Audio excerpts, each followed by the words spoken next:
ಯೇಸು ಕ್ರಿಸ್ತರ ನಾಮದಲ್ಲಿ ನಿಮ್ಮೆಲ್ಲರಿಗೆ ನನ್ನ ಹೃದಯಪೂರ್ವಕದಿಂದ ವಂದನೆಗಳನ್ನು ತಿಳಿಸ್ತಾ ಇದ್ದೀನಿ. ಸಮಾಧಾನ ಪಡಿಸುವವರೇ ನಿಜವಾದ ಕ್ರೈಸ್ತರು, ಕಿರಿಕಿರಿ ಮಾಡುವವರು ಕ್ರೈಸ್ತರಲ್ಲ ಎಂಬ ಅಂಶವನ್ನು ನಿಮ್ಮೊಟ್ಟಿಗೆ ಮಾತನಾಡ್ತಾ ಇದ್ದೀನಿ. ಈ ಸಮಾಜದಲ್ಲಿ ಅನೇಕ ಗಲಾಟೆಗಳು, ಅನೇಕ ಕಿರಿಕಿರಿಗಳು, ಅನೇಕ ತೊಂದರೆಗಳು, ಸಮಸ್ಯೆಗಳು ಮಾನವ ಸಮಾಜದಲ್ಲಿ ನಡೀತಾ ಇದೆ. ಕ್ರೈಸ್ತ ಸಮಾಜ ಅಂದಾಗ ಅದು ದೇವರ ಸಮಾಜ. ದೇವರ ಸಮಾಜದಲ್ಲಿ ನೆಮ್ಮದಿ ಇರಬೇಕು, ನೀತಿ ಇರಬೇಕು, ಧರ್ಮದ ಕಾರ್ಯಕ್ರಮಗಳು ನಡಿಬೇಕು, ಸಮಾಧಾನ ಇರಬೇಕು. ದೇವರು ಸಮಾಧಾನಕ್ಕೆ ಕರ್ತನೆ ವಿನಃ ಗಲಿಬಿಲಿಗೆ ಕಾರಣನಲ್ಲ ಅಂತಿರುತ್ತೆ.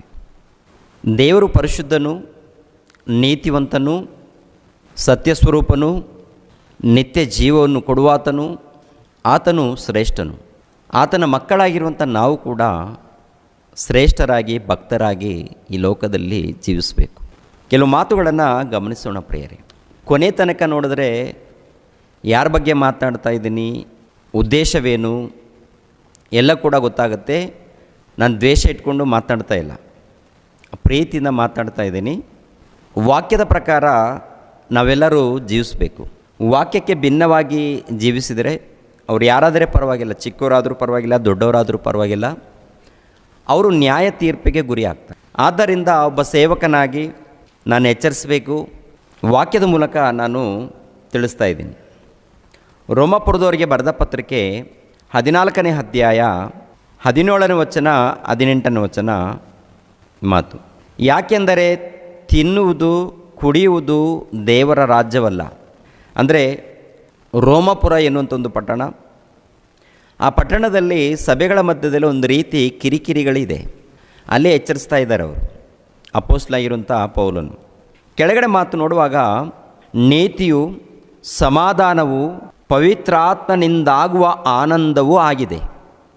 ಈ ಪ್ರಕಾರವಾಗಿ ಕ್ರಿಸ್ತನ ಸೇವೆಯನ್ನು ಮಾಡುವವನು ದೇವರಿಗೆ ಮೆಚ್ಚುಗೆಯಾದವನಾಗಿಯೂ ಮನುಷ್ಯರಿಗೆ ಸಂಭಾವಿತನಾಗಿಯೂ ಇರುವನಷ್ಟೇ.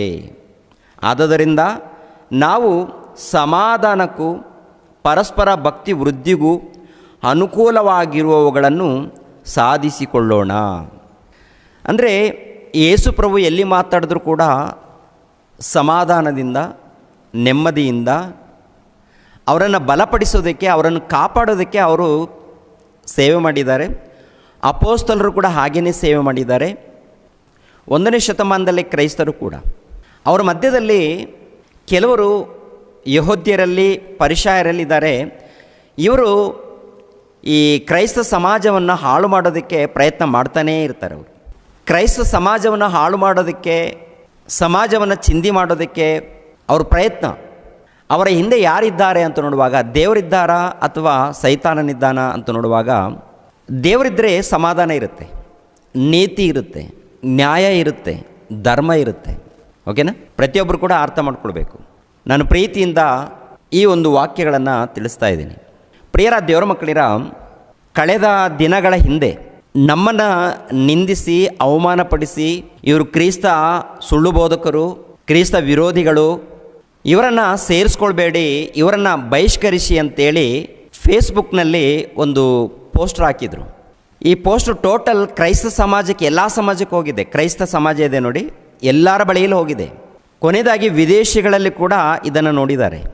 ಅಂದರೆ ರಾಮು ಪಾಸ್ಟರ್ ಅಂದರೆ ಒಂದು ದೇವರ ವಾಕ್ಯವನ್ನು ಇದ್ದದ್ದು ಇದ್ದ ಹಾಗೆ ಸಾರ್ತಾರೆ ಎನ್ನುವಂಥ ಅನೇಕರಿಗೆ ತಿಳಿದಿರುವಂಥ ವಿಷಯ.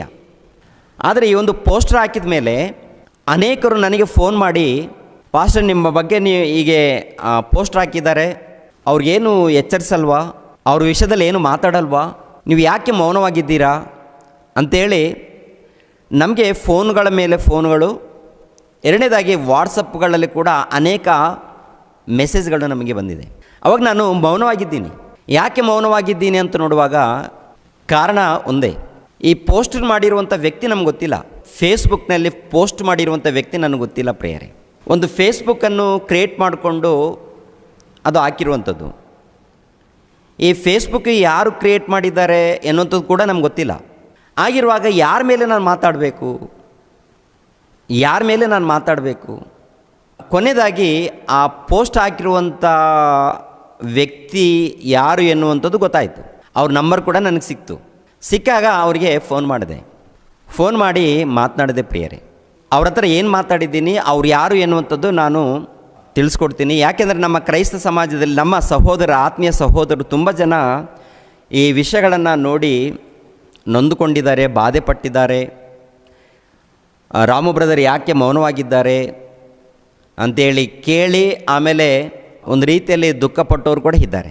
ಅವರೆಲ್ಲರಿಗೂ ಈ ದಿನ ಉತ್ತರ ನಾನು ಕೊಡೋದಕ್ಕೆ ಸಿದ್ಧನಾಗಿದ್ದೀನಿ. ಯಾಕೆಂದರೆ ಇವತ್ತು ನನಗೆ ಆಧಾರ ಸಿಕ್ಕಿದೆ.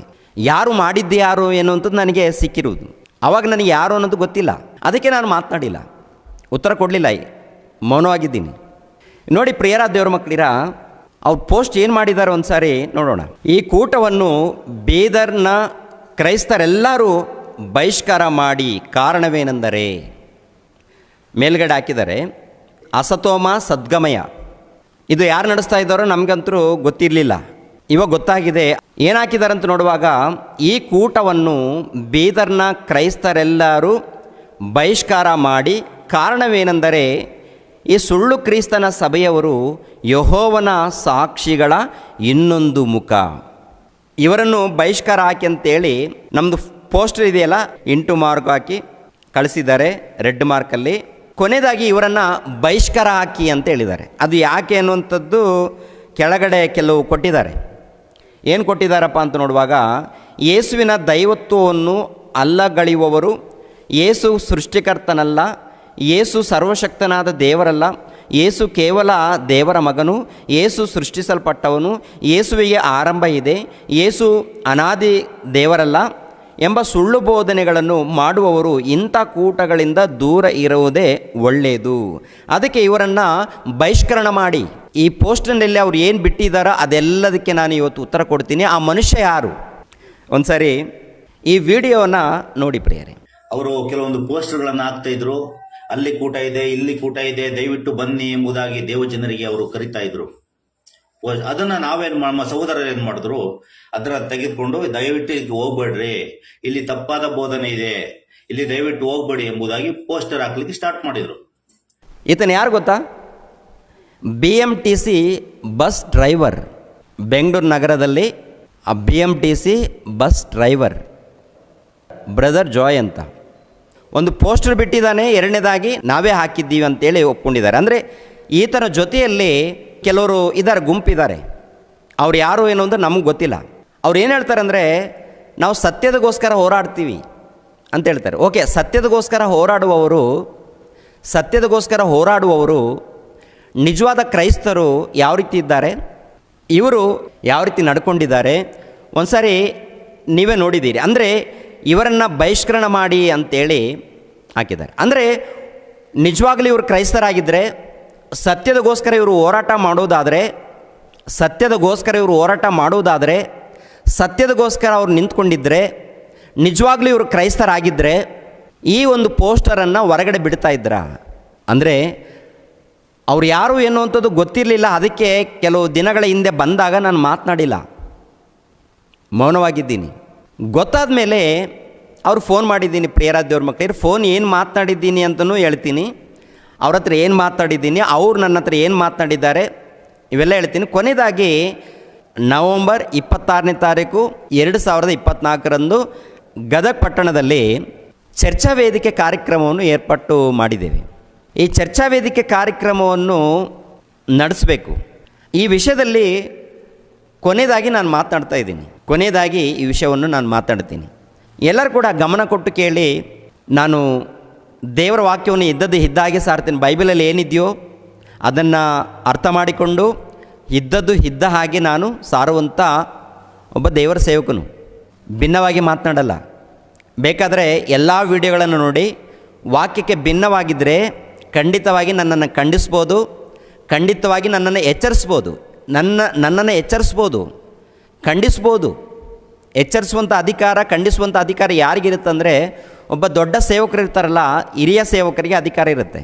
ಹಿರಿಯ ಸೇವಕರಿಗೆ ಅಧಿಕಾರ ಇರುತ್ತೆ. ಅವ್ರು ನನ್ನ ಖಂಡಿಸ್ಬೋದು ವಾಕ್ಯಕ್ಕೆ ಭಿನ್ನವಾಗಿ ನಾನು ಮಾತನಾಡಿದ್ದಾರೆ. ಓಕೆನಾ? ಅಂದರೆ ವಾಕ್ಯಕ್ಕೆ ನಾನು ಭಿನ್ನವಾಗಿ ಮಾತಾಡಿಲ್ಲ. ವಾಕ್ಯ ಏನಿದೆಯೋ ಅದನ್ನೇ ಇದ್ದದ್ದು ಇದ್ದ ಹಾಗೆ ನಾನು ಪರಿಚಯ ಮಾಡಿದ್ದೀನಿ.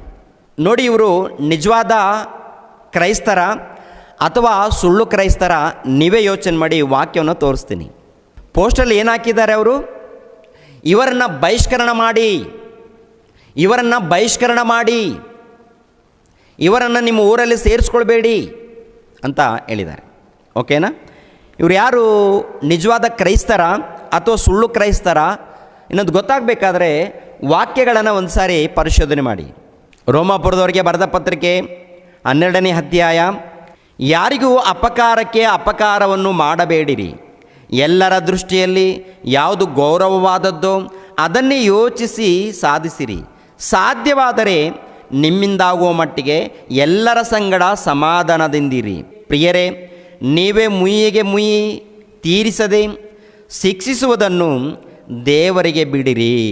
ಯಾಕೆಂದರೆ ಮುಯ್ಯಿಗೆ ಮುಯ್ಯಿ ತೀರಿಸುವುದು ನನ್ನ ಕೆಲಸ, ನಾನೇ ಪ್ರತಿಫಲವನ್ನು ಕೊಡುವೆನು ಎಂದು ಕರ್ತನು ಹೇಳುತ್ತಾನೆಂಬುದಾಗಿ ಬರೆದಿದೆ.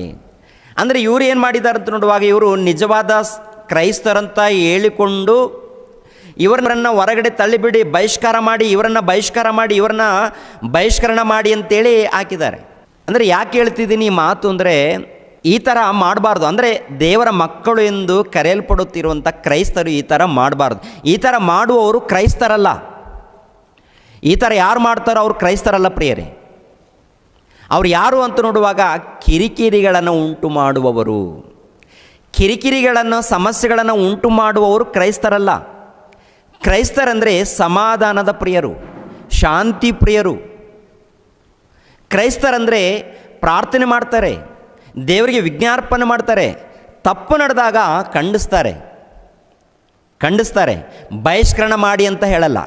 ತಪ್ಪು ನಡೆದಾಗ ಖಂಡಿಸಬೇಕು, ತಪ್ಪಿಲ್ಲ. ನಾನು ಕೂಡ ಖಂಡಿಸ್ತೀನಿ. ನಾನು ಕೂಡ ಅನೇಕ ಬೋಧಕರನ್ನು ಖಂಡಿಸ್ತಾ ಇರ್ತೀನಿ, ನೀವು ಸರಿ ಮಾಡಿಕೊಡ್ರಿ ಅಂತ. ಖಂಡಿಸಬಾರ್ದು ಅಂತ ನಾನು ಹೇಳ್ತಾ ಇಲ್ಲ. ಅರ್ಥ ಮಾಡ್ಕೊಳ್ಳಿ, ಈ ಮಾತುಗಳನ್ನು ಅರ್ಥ ಮಾಡ್ಕೊಳ್ಳಿ. ಖಂಡಿಸಬೇಕು, ತಪ್ಪು ದಿದ್ದಬೇಕು. ಅದು ವಾಕ್ಯದ ಮೂಲಕ. ನೀವು ವಾಕ್ಯದ ಮೂಲಕ ಎಲ್ಲಿ ತಪ್ಪು ಹೇಳಿದ್ದೀರೋ ಅದನ್ನು ತೋರಿಸಿ ಆ ವಾಕ್ಯದ ಮೂಲಕ ಸರಿ ಮಾಡಬೇಕು. ನಾನು ತುಂಬ ಕಡೆ ಸರಿ ಮಾಡೋದಕ್ಕೆ ಪ್ರಯತ್ನ ಮಾಡಿದ್ದೀನಿ. ವಾಕ್ಯದ ಮೂಲಕ ನೀವು ತಪ್ಪು ಮಾಡ್ತಾ ಇದ್ದಾರೆ, ನೀವು ಸರಿಪಡಿಸ್ಕೊಡ್ರಿ ಅಂತ. ಆ ರೀತಿ ನಾನು ಒಂದು ವೇಳೆ ವಾಕ್ಯಕ್ಕೆ ವಿರುದ್ಧವಾಗಿ ಮಾತನಾಡಿದರೆ ನನ್ನನ್ನು ಖಂಡಿಸ್ಬೋದು, ನನ್ನನ್ನು ಸರಿದಿದ್ದಬೋದು. ಅದು ವಾಕ್ಯದ ಮೂಲಕ. ಅದನ್ನು ಬಿಟ್ಟು ಬಹಿಷ್ಕರಣ ಮಾಡಿ ಅಂದರೆ ನೀವು ನಿಜವಾದ ಕ್ರೈಸ್ತರು ಅಲ್ವೇ ಅಲ್ಲ ಅಂಥೇಳಿ ಒಂದು ಸಾರಿ ಅದು ವಾಕ್ಯದ ಮೂಲಕ ನಿಮಗೆ ತಿಳಿಸ್ತಾ ಇದ್ದೀನಿ, ಎಚ್ಚರಿಸ್ತಾ ಇದ್ದೀನಿ. ಎಲ್ಲಿ ತಪ್ಪು ನಡೆಯುತ್ತೋ, ತಪ್ಪು ನಡೆದಾಗ ಕಾನೂನಿಗೆ ಒಪ್ಪಿಸುವಂಥದ್ದು, ಎರಡನೇದಾಗಿ ದೇವರಿಗೆ ಬಿಡುವಂಥದ್ದು ಮಾಡಬೇಕು. 20ನೇ ವಚನ, ನಿನ್ನ ವೈರಿ ಹಸಿದಿದ್ದರೆ ಅವನಿಗೆ ಊಟಕ್ಕೆ ಬಡಿಸು, ಬಾಯಾರಿದ್ದರೆ ಕುಡಿಯುವುದಕ್ಕೆ ಕೊಡು. ಹೀಗೆ ಮಾಡುವುದರಿಂದ ಅವನ ತಲೆಯ ಮೇಲೆ ಕೆಂಡಗಳನ್ನು ಕೂಡಿಸಿಟ್ಟಂತಾಗುವುದು. ಕೆಟ್ಟತನಕ್ಕೆ ಸೋತು ಹೋಗದೆ ಒಳ್ಳೆತನದಿಂದ ಕೆಟ್ಟತನವನ್ನು ಸೋಲಿಸು ಅಂತ ಹೇಳ್ತಾರೆ. ಅಂದರೆ ಕ್ರೈಸ್ತರಾಗಿರುವಂಥ ನಾವು ಮಾಡುವಂಥದ್ದು, ಪ್ರತಿ ಕ್ರೈಸ್ತರು ಮಾಡಬೇಕಾದಂಥ ಹೋರಾಟ ಅಂದರೆ ಆತ್ಮಿಕವಾದ ಹೋರಾಟ, ವಾಕ್ಯದಗೋಸ್ಕರ ಹೋರಾಟ. ಓಕೆನಾ? ಆ ಹೋರಾಟ ಏನಂತ ನೋಡುವಾಗ ಪ್ರೀತಿಯಿಂದ ಹೋರಾಟ, ಸಮಾಧಾನ ಇರಬೇಕು, ಅದರ ಹಿಂದೆ ನೀತಿ ಇರಬೇಕು, ಅದರ ಹಿಂದೆ ಸಮಾಧಾನ ಇರಬೇಕು. ಯೇಸು ಕ್ರಿಸ್ತರು ಸುವಾರ್ತೆ ಮಾಡುವಂಥ ಕಾಲದಲ್ಲಿ ಏನು ನಡೆದಿದೆ? ಯೋಹಾನ್ ಬರೆದ ಸುವಾರ್ತೆ 8ನೇ ಅಧ್ಯಾಯ 48ನೇ ವಚನ. ಅದಕ್ಕೆ ಯೆಹೂದ್ಯರು, ನೀನು ಸಮಾರ್ಯದವನು, ದೆವ್ವ ಹಿಡಿದವನು ಆಗಿದ್ದೆಂದು ನಾವು ಹೇಳುವುದು ಸರಿಯಲ್ಲವೋ ಎಂದು ಹೇಳಲು. ಅಂದರೆ ಯಾರು ಹೇಳ್ತಾ ಇದ್ದಾರೆ ಈ ಮಾತು ಅಂತ ನೋಡುವಾಗ, ಯೇಸು ಕ್ರಿಸ್ತನಿಗೆ ಪರಿಸಾಯರು, ಅಲ್ಲಿರುವಂಥ ಯಾಜಕರು, ಮಹಾಯಾಜಕರು ಹೇಳ್ತಾ ಇದ್ದಾರೆ. ಪರಿಸಾಯರು ಯಾರು? ಧರ್ಮೋಪದೇಶದ ಪಂಡಿತರು. ಪರಿಸಾಯರು ಧರ್ಮೋಪದೇಶದ ಪಂಡಿತರು. ಇವಾಗ ಇವರು ನನ್ನನ್ನು ಬಹಿಷ್ಕರಣ ಮಾಡಿ ಅಂತ ಹೇಳಿದವರು ಇದ್ದಾರೆ ನೋಡಿ. ಇವರು ಬೈಬಲನ್ನು ನಾವು ಚೆನ್ನಾಗಿ ಓದಿದ್ದೀವಿ, ನಾವು ಸತ್ಯದಗೋಸ್ಕರ ಹೋರಾಟ ಮಾಡ್ತಾಯಿದ್ದೀವಿ, ಸತ್ಯದಗೋಸ್ಕರ ಅಂತೇಳಿ ಏನು ಮಾಡಿದ್ದಾರೆ ಅಂತ ನೋಡುವಾಗ ಬಹಿಷ್ಕರಣ ಮಾಡಿ ಅಂತ ಹೇಳಿದ್ದಾರೆ. ಯೇಸು ಕ್ರಿಸ್ತರು ಕೂಡ ಏನು ಮಾಡಿದ್ದಾರೆ ಅಂತ ನೋಡುವಾಗ, ಇವನು ದೆವ್ವ ಹಿಡಿದವನು, ಇವನು ಸಮಾರ್ಯದವನು, ಏಕವಚನದಿಂದ ಮಾತಾಡಿದ್ದಾರೆ. ಯಾರಿಗೆ? ಯೇಸು ಕ್ರಿಸ್ತರಿಗೆ. ಇವರು ಕೂಡ ಯಾವ ರೀತಿ ಮಾತನಾಡ್ತಾ ಇದ್ದಾರೋ ಆಮೇಲೆ ತೋರಿಸ್ತೀನಿ, ಗೊತ್ತಾಗುತ್ತೆ. ಅವ್ರ ಏಕವಚನ, ಅವ್ರ ಮಾತುಗಳು ನಿಜವಾಗಲೂ ಇವರು ಕ್ರೈಸ್ತರ ಅಥವಾ ಕುರಿವೇಷ ಹಾಕಿಕೊಂಡಿರುವಂಥ ತೋಳಗಳ? ಅದೇ ಯೋಹಾನ್ ಬರೆದ ಸುವಾರ್ತೆ ಮತ್ತೊಂದು ವಚನವನ್ನು ನೋಡೋಣ. ಯೋಹಾನನ ಬರೆದ ಸುವಾರ್ತೆ 8ನೇ ಅಧ್ಯಾಯ, ಯೋಹಾನನ ಬರೆದ ಸುವಾರ್ತೆ 8ನೇ ಅಧ್ಯಾಯ 59ನೇ ವಚನ. ಅವರು ಈ ಮಾತನ್ನು ಕೇಳಿ ಆತನನ್ನು ಕೊಲ್ಲುವುದಕ್ಕಾಗಿ ಕಲ್ಲು ತಕ್ಕೊಳ್ಳಲು ಯೇಸು ಅಡಗಿಕೊಂಡು ದೇವಾಲಯದೊಳಗಿಂದ ಹೊರಟು ಹೋದನು.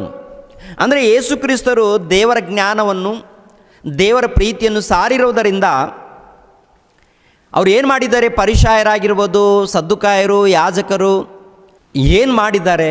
ಒಂದು ರೀತಿಯಲ್ಲಿ ನೋಡುವಾಗ ಇವನು ಹುಚ್ಚನು ಅಂತ ಹೇಳಿದ್ದಾರೆ, ಇವನು ದೆವ್ವ ಹಿಡಿದವನಂತ ಹೇಳಿದ್ದಾರೆ, ಇವನೊಬ್ಬ ಪಾಪಿ ಅಂತ ಹೇಳಿದ್ದಾರೆ, ಇವನೊಬ್ಬ ಹೊಟ್ಟೆ ಬಾಕನು ಅಂತ ಹೇಳಿದ್ದಾರೆ. ಕೊನೆಯದಾಗಿ ಇವನನ್ನು ಕೊಂದಾಗಬೇಕು ಅಂತೇಳಿ ಪ್ರಯತ್ನ ಮಾಡ್ತಾ ಇದ್ದಾರೆ, ಕೊಂದಾಗಬೇಕು. ಇನ್ನೊಂದು ಸಂದರ್ಭದಲ್ಲಿ ಏನು ನಡೆದಿದೆ ನೋಡಿ ಪ್ರಿಯರ ದೇವರ ಮಕ್ಕಳಿರ. ಇನ್ನೊಂದು ಸಂದರ್ಭದಲ್ಲಿ ಲೂಕನ ಬರೆದ ಸುವಾರ್ತೆ 4ನೇ ಅಧ್ಯಾಯ, ಲೂಕನ ಬರೆದ ಸುವಾರ್ತೆ 4ನೇ ಅಧ್ಯಾಯ, ಲೂಕನ ಬರೆದ ಸುವಾರ್ತೆ 4ನೇ ಅಧ್ಯಾಯ 28ನೇ ವಚನ, 28ನೇ ವಚನ. ಸಭಾಮಂದಿರದಲ್ಲಿರುವವರೆಲ್ಲರೂ ಈ ಮಾತುಗಳನ್ನು ಕೇಳಿ ಬಹಳವಾಗಿ ಸಿಟ್ಟುಗೊಂಡು ಎದ್ದು ಆತನನ್ನು ಊರು ಹೊರಕ್ಕೆ ಅಟ್ಟಿ ತಮ್ಮ ಊರು ಕಟ್ಟಿದ್ದ ಗುಡ್ಡದ ಕಡಿದಾದ ಸ್ಥಳಕ್ಕೆ ನಡೆಸಿಕೊಂಡು ಹೋಗಿ ಅಲ್ಲಿಂದ ಕೆಳಕ್ಕೆ ದೊಬ್ಬಬೇಕೆಂದಿದ್ದರು. ಆದರೆ ಆತನು ಅವರ ಮಧ್ಯದಲ್ಲಿ ಹಾದು ಹೊರಟು ಹೋದನು. ಅಂದರೆ ಯೇಸು ಕ್ರಿಸ್ತರನ್ನು ಊರು ಹೊರಕ್ಕೆ ಕರ್ಕೊಂಡು ಹೋಗಿ ಕಡಿದಾದ ಸ್ಥಳಕ್ಕೆ ನಡೆಸಿಕೊಂಡು ಹೋಗಿ ಅಲ್ಲಿಂದ ಕೆಳಕ್ಕೆ ದೊಬ್ಬಬೇಕು. ಅಂದರೆ ಏನು ಮಾಡಿದ್ದಾರೆ? ಪರಿಸಾಯರು, ಸದ್ದುಕಾಯರು, ಇಲ್ಲಾಂದರೆ ಅಲ್ಲಿರುವಂಥ ಕೆಲವರು ಯಾಜಕರು ಯಾರನ್ನು?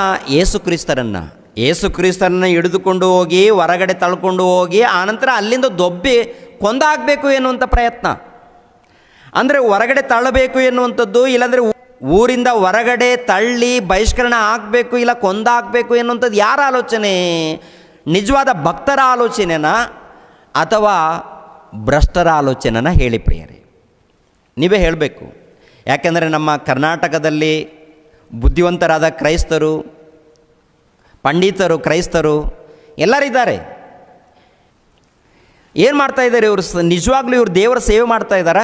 ದೇವರ ಸೇವೆ ಮಾಡೋರೇನು? ದೇವರನ್ನು ಉನ್ನತವಾಗಿ ಪರಿಚಯ ಮಾಡ್ತಾರೆ, ದೇವರ ಜ್ಞಾನವನ್ನು ಉನ್ನತವಾಗಿ ಸಾರ್ತಾರೆ, ಅನೇಕರನ್ನು ದೇವರ ಬಳಿಗೆ ನಡೆಸ್ಕೊಂಡು ಬರ್ತಾರೆ ಪ್ರಿಯರೇ.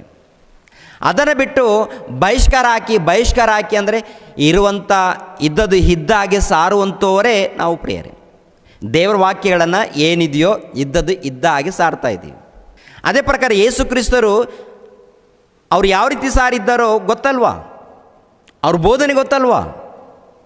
ಅವರ ಬೋಧನೆಯನ್ನು ಸಹಿಸಿಕೊಳ್ಳದೆ, ಅರ್ಥ ಮಾಡಿಕೊಳ್ಳದೆ ಅಲ್ಲಿಂದ ಹೊರಗಡೆ ತಳ್ಳಬೇಕು, ಇಲ್ಲ ಕೊಂದಾಕಬೇಕು ಎನ್ನುವಂಥ ಪ್ರಯತ್ನ ಯಾಜಕರ ಪ್ರಯತ್ನ. ಈಗಿನ ಕಾಲದಲ್ಲಿ ನಮ್ಮ ಮೇಲೆ ಇವ್ರ ಪ್ರಯತ್ನ. ಅಂದರೆ ಇವರ ಹಿಂದೆ ಯಾರ್ಯಾರಿದ್ದಾರೋ ಎನ್ನುವಂಥದ್ದು ನೀವೇ ಒಂದು ಸರಿ ಆಲೋಚನೆ ಮಾಡಿ. ಅವರು ಹಾಗೆ ಮಾತನಾಡ್ತಾ ಇದ್ದಾರೆ ಅಂದರೆ ಅವರ ಹಿಂದೆ ಯಾರ್ಯಾರಿದ್ದಾರೆ? ದೊಡ್ಡ ಗುಂಪೇ ಇದೆ ಅವರ ಹಿಂದೆ, ದೊಡ್ಡ ಗುಂಪು. ಅಂದರೆ ಬೈಬಲ್ ವಾಕ್ಯಕ್ಕೆ ಒಳಪಡದ ಗುಂಪು, ದೇವರ ವಾಕ್ಯಕ್ಕೆ ಒಳಪಡದ ಗುಂಪು. ನಿಜವಾಗ್ಲೂ ದೇವರ ವಾಕ್ಯಕ್ಕೆ ಒಳಪಟ್ಟರೆ ಶತ್ರುಗಳನ್ನು ಕೂಡ ಪ್ರೀತಿಸ್ತಾರೆ ಪ್ರಿಯರೇ, ಶತ್ರುಗಳನ್ನು ಕೂಡ ಪ್ರೀತಿಸ್ತಾರೆ, ಸಮಾಧಾನದಿಂದ ಉತ್ತರ ಕೊಡ್ತಾರೆ, ಒಳ್ಳೆ ಮರ್ಯಾದೆಯಿಂದ ಮಾತಾಡ್ತಾರೆ. ಆದರೆ ಅವರ ಪ್ರವರ್ತನೆ, ಅವರ ಮಾತುಗಳು ಹೇಗಿದೆಯೋ ಒಂದು ಸಾರಿ ನೀವೇ ಗಮನಿಸಿರಿ. ಎರಡನೇದಾಗಿ ಇನ್ನೊಂದು ಮಾತನ್ನು ಕೂಡ ನೋಡೋಣ. ಅಪೋಸ್ತಲರ ಕೃತ್ಯಗಳು 7ನೇ ಅಧ್ಯಾಯ, ಅಂದರೆ ಅಪೋಸ್ತಲರ ಕೃತ್ಯಗಳು 7ನೇ ಅಧ್ಯಾಯ. ಸ್ತೆಫೇನನ ವಿಷಯದಲ್ಲಿ ಏನು ನಡೆಯುತ್ತೆ ನೋಡಿ. ಸ್ತೆಫೇನನ ವಿಷಯದಲ್ಲಿ ಸ್ತೆಫೇನನು ಅನೇಕ ವಿಷಯಗಳನ್ನು ಹೇಳ್ಕೊಂಡು ಬಂದಿದ್ದಾನೆ. ಅಬ್ರಹಾಮನ ಬಗ್ಗೆ, ಇಸಾಕನ ಬಗ್ಗೆ, ಯಾಕೋಬನ ಬಗ್ಗೆ, ಇಸ್ರಾಯೇಲರ ಬಗ್ಗೆ, ಮೋಶೆ ಬಗ್ಗೆ, ಆನಂತರ ದಾವೀದನ ಬಗ್ಗೆ, ಸೊಲೊಮೋನನ ಬಗ್ಗೆ ಹೇಳ್ಕೊಂಡು ಬಂದು ಕೊನೆಯದಾಗಿ ಯೇಸು ಕ್ರಿಸ್ತರನ್ನು ಪರಿಚಯ ಮಾಡ್ತಾರೆ. ಯೇಸು ಕ್ರಿಸ್ತರು ಲೋಕರಕ್ಷಕನು, ಯೇಸು ಕ್ರಿಸ್ತರ ಮೂಲಕ ನಮಗೆ ರಕ್ಷಣೆ ಇದೆ, ಆತನ ಮೂಲಕ ನಮಗೆ ವಿಮೋಚನೆ ಇದೆ, ನಾವೆಲ್ಲರೂ ದೇವರಿಗೆ ಮಂದಿರಗಳು, ಇವೆಲ್ಲ ಹೇಳ್ಕೊಂಡು ಬಂದಾಗ ಅಲ್ಲಿ ಏನು ನಡೆದಿದೆ ನೋಡಿ. 55ನೇ ವಚನ 7ನೇ ಅಧ್ಯಾಯ, ಅಪೋಸ್ತಲರ ಕೃತ್ಯಗಳು 7ನೇ ಅಧ್ಯಾಯ 54ನೇ ವಚನ. ಈ ಮಾತುಗಳನ್ನು ಕೇಳಿ ಅವರು ರೌದ್ರ ಮನಸ್ಸುಳ್ಳವರಾಗಿ ಅವನ ಮೇಲೆ ಹಲ್ಲು ಕಡಿದರು. ಆದರೆ ಅವನು ಪವಿತ್ರಾತ್ಮ ಭರಿತನಾಗಿ ಆಕಾಶದ ಕಡೆಗೆ ದೃಷ್ಟಿಸಿ ನೋಡಿ ದೇವರ ಪ್ರಭಾವವನ್ನು, ದೇವರ ಬಲಗಡೆಯಲ್ಲಿ ನಿಂತಿದ್ದ ಯೇಸುವನ್ನು ಕಂಡು, ಅಗೋ ಆಕಾಶವು ತೆರೆದಿರುವುದನ್ನು, ಮನುಷ್ಯಕುಮಾರನು ದೇವರ ಬಲಗಡೆಯಲ್ಲಿ ನಿಂತಿರುವುದನ್ನು ನೋಡುತ್ತೇನೆ ಎಂದು ಹೇಳಿದನು. ಆದರೆ ಅವರು ಮಹಾಶಬ್ದದಿಂದ ಕೂಗಿ ಕಿವಿಗಳನ್ನು ಮುಚ್ಚಿಕೊಂಡು ಒಟ್ಟಾಗಿ ಅವನ ಮೇಲೆ ಬಿದ್ದು ಅವನನ್ನು ಊರು ಹೊರಕ್ಕೆ ನೂಕಿಕೊಂಡು ಹೋಗಿ ಕೊಲ್ಲುವುದಕ್ಕೆ ಕಲ್ಲಿಸಿದರು. ಅಂದರೆ ಯಾರಪ್ಪ ಇವರಂತ ನೋಡುವಾಗ ಯೆಹೂದ್ಯರು. ಅವರಲ್ಲಿ ಯಾರಿದ್ದಾರೆ? ಯಾಜಕರು ಇದ್ದಾರೆ, ಮಹಾಯಾಜಕರು ಇದ್ದಾರೆ, ಪರಿಸಾಯರಿದ್ದಾರೆ. ಇವರೆಲ್ಲರೂ ಕೂಡ ಧರ್ಮೋಪದೇಶವನ್ನು ಪಾಲಿಸುವವರು, ಹಳೆ ಒಡಂಬಡಿಕೆಯನ್ನು. ಭಕ್ತರು ಅಂದರೆ ಮೂಢ ಭಕ್ತರು. ಏನು ಮಾಡಿದ್ದಾರೆ, ಯಾವ ರೀತಿ ಮಾಡಿದ್ದಾರೆ ಅಂತ ನೋಡುವಾಗ ಊರು ಹೊರಕ್ಕೆ ಎಳ್ಕೊಂಡೋಗಿ ಕೊಂದಾಕೋದಕ್ಕೆ ಕಲ್ಲೆಸೆದಿದ್ದಾರೆ ಪ್ರಿಯರೇ. ಅಂದರೆ ಯಾರು ಇವರಂತ ನೋಡುವಾಗ ಎಳ್ಕೊಂಡು ಹೋಗುವವರು, ಕೊಂದಾಕುವವರು, ಬಹಿಷ್ಕರಣ ಮಾಡುವವರು ನಿಜವಾಗ್ಲೂ ದೇವರ ಭಕ್ತರ ಅಥವಾ ದೇವರ ಭಕ್ತರಂತೆ ಹೇಳಿಕೊಂಡು ಸುಳ್ಳು ಭಕ್ತರ ಅಥವಾ ನಿಜವಾದ ಭಕ್ತರ? ನೀವೇ ಪರಿಶೋಧನೆ ಮಾಡಿ. ಅದೇ ರೀತಿಯಲ್ಲಿ ಅಪೊಸ್ತಲನಾಗಿರುವಂಥ ಪೌಲನ ವಿಷಯದಲ್ಲಿ ಕೂಡ ಅನೇಕ ಸಾರಿ ಪ್ರಿಯರಾದ ದೇವರ ಮಕ್ಕಳಿರ ಅವಮಾನ ಪಡಿಸ್ತಾರೆ, ನಿಂದಿಸ್ತಾರೆ, ಕೊಂದಾಕೋದಕ್ಕೆ ಪ್ರಯತ್ನ ಮಾಡ್ತಾರೆ, ಊರು ಹೊರಕ್ಕೆ ಎಳ್ಕೊಂಡು ಹೋಗ್ತಾರೆ ಪ್ರಿಯರೇ. ಒಂದು ಸಾರಿ ಅಲ್ಲ, ಎರಡು ಸಾರಿ ಅಲ್ಲ, ಅನೇಕ ಸಾರಿ ನಡೆಯುತ್ತೆ. ಮಾಡಿದವರು ಯಾರಪ್ಪ ಅಂತ ನೋಡುವಾಗ ಭಕ್ತರ ವೇಷದಲ್ಲಿ ಇದ್ದಂಥ ಮೂಢ ಭಕ್ತರೇ ಪೌಲನನ್ನು ನಿಂದಿಸಿದ್ದಾರೆ, ಅಪೊಸ್ತಲರನ್ನು ನಿಂದಿಸಿದ್ದಾರೆ. ವಾಕ್ಯದ ಮೂಲಕ ಏನು ಸರಿಪಡಿಸಿಲ್ಲ, ಇದ್ದದ್ದು ಇದ್ದಾಗೆ ಸಾರಿರುವುದರಿಂದ ಅವರನ್ನು ಅವಮಾನಪಡಿಸಿದ್ದಾರೆ, ನಿಂದಿಸಿದ್ದಾರೆ, ಊರು ಹೊರಕ್ಕೆ ಎಳ್ಕೊಂಡು ಹೋಗಿದ್ದಾರೆ. ಇವರು ಆಲ್ರೆಡಿ ಪೋಸ್ಟರ್ ಹಾಕಿದ್ದಾರೆ. ಅಂದರೆ ಅವರ ಮನಸ್ಸಿನಲ್ಲಿ ಏನು ಹುಟ್ಟಿದೆ, ಇವರನ್ನು ಬಹಿಷ್ಕರಣ ಮಾಡಿ ಅಂತ ಇದ್ದಾರೆ. ಅಂದರೆ ಮಾಡಿದ ಹಾಗೇನೇ ಅದು ಅರ್ಥ. ಪ್ರಿಯರಾದ ದೇವರ ಮಕ್ಕಳಿರ, ಆಲೋಚನೆ ಮಾಡಿ. ವಾಕ್ಯದ ಮೂಲಕ ಪ್ರತಿಯೊಬ್ಬರು ಕೂಡ ಅರ್ಥ ಮಾಡಿಕೊಳ್ಳಿ. ಓಕೆನಾ? ಅಂದರೆ ವಾಕ್ಯದ ಪ್ರಕಾರ ನೋಡುವಾಗ ನಿಜವಾದ ಕ್ರೈಸ್ತರು ಯಾರು, ಸುಳ್ಳು ಕ್ರೈಸ್ತರು ಯಾರು ಗೊತ್ತಾಗುತ್ತೆ. ಈ ಥರ ಇರಬಾರ್ದು. ದೇವರ ಮಕ್ಕಳು ಎಂದು ಕರೆಯಲ್ಪಡುತ್ತಿರುವಂಥ ಕ್ರೈಸ್ತರಾಗಿರುವಂಥ ನಾವು ಈ ಥರ ಇರಕೂಡ್ದು. ನಾವು ಭಕ್ತರಾಗಿರಬೇಕು, ವಿಧೇಯರಾಗಬೇಕು, ದೇವರ ಜ್ಞಾನವನ್ನು ಉನ್ನತವಾಗಿ ಸಾರಬೇಕು ಪ್ರಿಯರೇ. ಎಲ್ಲರಿಗೋಸ್ಕರ ಪ್ರಾರ್ಥಿಸಬೇಕು. ನಾವು ಒಳ್ಳೆಯದನ್ನೇ ಮಾಡಬೇಕು. ಒಂದು ವೇಳೆ ಕೆಟ್ಟದ್ದು ನಡೆದಾಗ ಕಾನೂನಿಗೆ ತಿಳಿಸ್ಬೇಕು. ಮೊದಲನೇದಾಗಿ ದೇವರಿಗೆ ವಿಜ್ಞಾಪನೆ ಮಾಡಬೇಕು, ಮೊದಲನೇದಾಗಿ ದೇವರಿಗೆ ಪ್ರಾರ್ಥನೆ ಮಾಡಬೇಕು, ಆ ನಂತರ ಕಾನೂನು ಕೂಡ ತಿಳಿಸ್ಬೇಕಾಗತ್ತೆ. ಇಂಥ ಕಡೆ ಅನ್ಯಾಯ ನಡೀತಾ ಇದೆ ಅಂತೇಳಿ. ಯಾಕೆಂದರೆ ಕಾನೂನು ಕೂಡ ಕೊಟ್ಟಿದ್ದು ದೇವರೇ. ಕಾನೂನು ಇದೆಯಲ್ಲ, ಸರ್ಕಾರ ಇದೆಯಲ್ಲ, ಸರ್ಕಾರವನ್ನು ನೇಮಿಸಿದ್ದು ಕೂಡ ದೇವರೇ. ಪ್ರಿಯರಾದ ದೇವರ ಮಕ್ಕಳಿರ, ಕಾನೂನಿಗೆ ನಾವು ವಿಧೇಯರಾಗಬೇಕು ಪ್ರಿಯರಾದ ದೇವರ ಮಕ್ಕಳೇ. ಮೊಟ್ಟ ಮೊದಲು ದೇವರ ಕಾನೂನಿಗೆ ವಿಧೇಯರಾಗಬೇಕು, ಆಮೇಲೆ ಮಾನವ ಕಾನೂನಿಗೆ ನಾವು ವಿಧೇಯರಾಗಬೇಕು. ಎರಡನೇದಾಗಿ ಪ್ರಿಯರಾದ ದೇವರ ಮಕ್ಕಳಿರ, ಈ ಮನುಷ್ಯನು ಈ ಪೋಸ್ಟರ್ ಮಾಡಿರೋದು ಯಾರು ಎನ್ನುವಂಥದ್ದು ನನಗೆ ಗೊತ್ತಾದ ಮೇಲೆ, ಅವ್ರ ನಂಬರ್ ನನಗೆ ಸಿಕ್ಕ ಮೇಲೆ ನಾನು ಫೋನ್ ಮಾಡಿದೆ. ಆ ಬ್ರದರ್ಗೆ ಫೋನ್ ಮಾಡಿದೆ. ಏನು ಬ್ರದರ್, ಯಾಕೆ ಹಾಕಿದ್ದಾರೆ, ಉದ್ದೇಶವೇನು ಅಂತ ಕೇಳಿದಾಗ, ಇಲ್ಲ ನೀವು ವಾಕ್ಯಕ್ಕೆ ವಿರುದ್ಧವಾಗಿ ಮಾತಾಡ್ತಾ ಇದ್ದೀರಾ ಹಾಗೆ ಅಂತಂದರು. ಓಕೆ, ವಾಕ್ಯಕ್ಕೆ ವಿರುದ್ಧವಾಗಿ ಮಾತಾಡಿದ್ರೆ ಬಹಿಷ್ಕರಣ ಮಾಡುವಂಥದ್ದು ಅವಶ್ಯಕತೆ ಇದೆಯಾ, ಇದು ಯಾಕೆ ಇದೆಲ್ಲ ಅಂದಾಗ, ಮತ್ತು ಆಮೇಲೆ ಮಾತಾಡ್ತೀನಿ, ನಾನು ಗುರುವಾರ ಮಾತಾಡ್ತೀನಿ, ಯಾಕೆಂದರೆ ಗುರುವಾರ ನನಗೆ ರಜೆ ಇರುತ್ತೆ, ಯಾಕೆಂದರೆ ನಾನು BMTC ಬಸ್ ಡ್ರೈವರ್ ಆಗಿದ್ದೀನಿ, ಆದ್ದರಿಂದ ನನಗೆ ಇವತ್ತು ಮಾತಾಡೋಕ್ಕಾಗಲ್ಲ, ಗುರುವಾರ ಮಾತಾಡ್ತೀನಿ ಅಂತ ಹೇಳ್ದೆ. ಗುರುವಾರ ನಾನು ಬ್ಯುಸಿ ಇದ್ದೀನಿ, ಗುರುವಾರ ನಾನು ಮಾತಾಡೋಕ್ಕಾಗಲ್ಲ, ನಾನು ಇನ್ನೊಂದು ವಾರ ಟೈಮ್ ಕೊಡ್ತೀನಿ, ಅವಾಗ ಮಾತಾಡೋಣ ಅಂದ. ಓಕೆ, ಒಂದು 2 ಗಂಟೆ ಮಾತಾಡೋಣ ಅಂತೇಳಿ ನಾನು ಟೈಮ್ ಕೊಟ್ಟೆ ಪ್ರಿಯರಾದ ದೇವ್ರ ಮಕ್ಕಳಿರ. ಸುಮಾರು ಒಂದು 2 ಗಂಟೆ ಮಾತನಾಡೋಣ, ಏನು ವಿಷಯ ನೋಡೋಣ ಅಂತೇಳಿ ನಾನು ಅವರಿಗೆ ಆಯಿತು, ಒಂದು 2 ಗಂಟೆ ಮಾತಾಡೋಣ ಅಂತ ನಾನು ಟೈಮ್ ಕೊಟ್ಟೆ. ಟೈಮ್ ಕೊಟ್ಟ ಮೇಲೆ ಒಂದು ದಿನ ನಾನು ಫೋನ್ ಮಾಡ್ತೀನಿ, ಹೇಳ್ತೀನಿ, ಆ ದಿನ ಮಾತನಾಡೋಣ ಅಂತೇಳಿ ನಾನು ಹೇಳಿದ ಮೇಲೆ ಆ ಮನುಷ್ಯ ಏನು ಮಾಡಬೇಕು, ಸ್ವಲ್ಪ ದಿನ ಕಾಯೋದು ಬಿಟ್ಟು ಮತ್ತೇನು ಪೋಸ್ಟ್ ಹಾಕಿದ್ದಾನೆ ನೋಡಿ, ಕಾಯೋದು ಬಿಟ್ಟು ಮತ್ತೇನು ಪೋಸ್ಟ್ ಹಾಕಿದ್ದಾನೆ ಒಂದು ಸಾರಿ ನೋಡೋಣವಾ. ಜಸ್ಟ್ ಯಾಕೆಂದರೆ ಇಂಥವ್ರ ಸಹವಾಸ ನೀವು ಮಾಡಬಾರ್ದು. ಅಂದರೆ ಯಾಕೆಂದರೆ ಇಂಥವ್ರ ವಿಷಯದಲ್ಲಿ ಜಾಗೃತಿಯಾಗಿರಿ ಅಂತೇಳಿ ನಾನು ಪ್ರೀತಿಪೂರ್ವಕದಿಂದ ಕೇಳ್ಕೊಳ್ತಾ ಇದ್ದೀನಿ. ನೋಡಿ ಏನು ಹಾಕಿದ್ದಾನೆ ಅಂತ ನೋಡುವಾಗ, ಸುಳ್ಳು ಬೋಧನೆ ಮಾಡುವ ಪುಕುಳ ಸಿ ರಾಮು 2 ಗಂಟೆ ಫೋನ್ನಲ್ಲಿ ಮಾತಾಡೋಣ ಎಂದು ಮಾತು ಕೊಟ್ಟಿದ್ದ ಆಡಿಯೋ ಅತಿ ಶೀಘ್ರದಲ್ಲಿ ಬಿಡುಗಡೆ.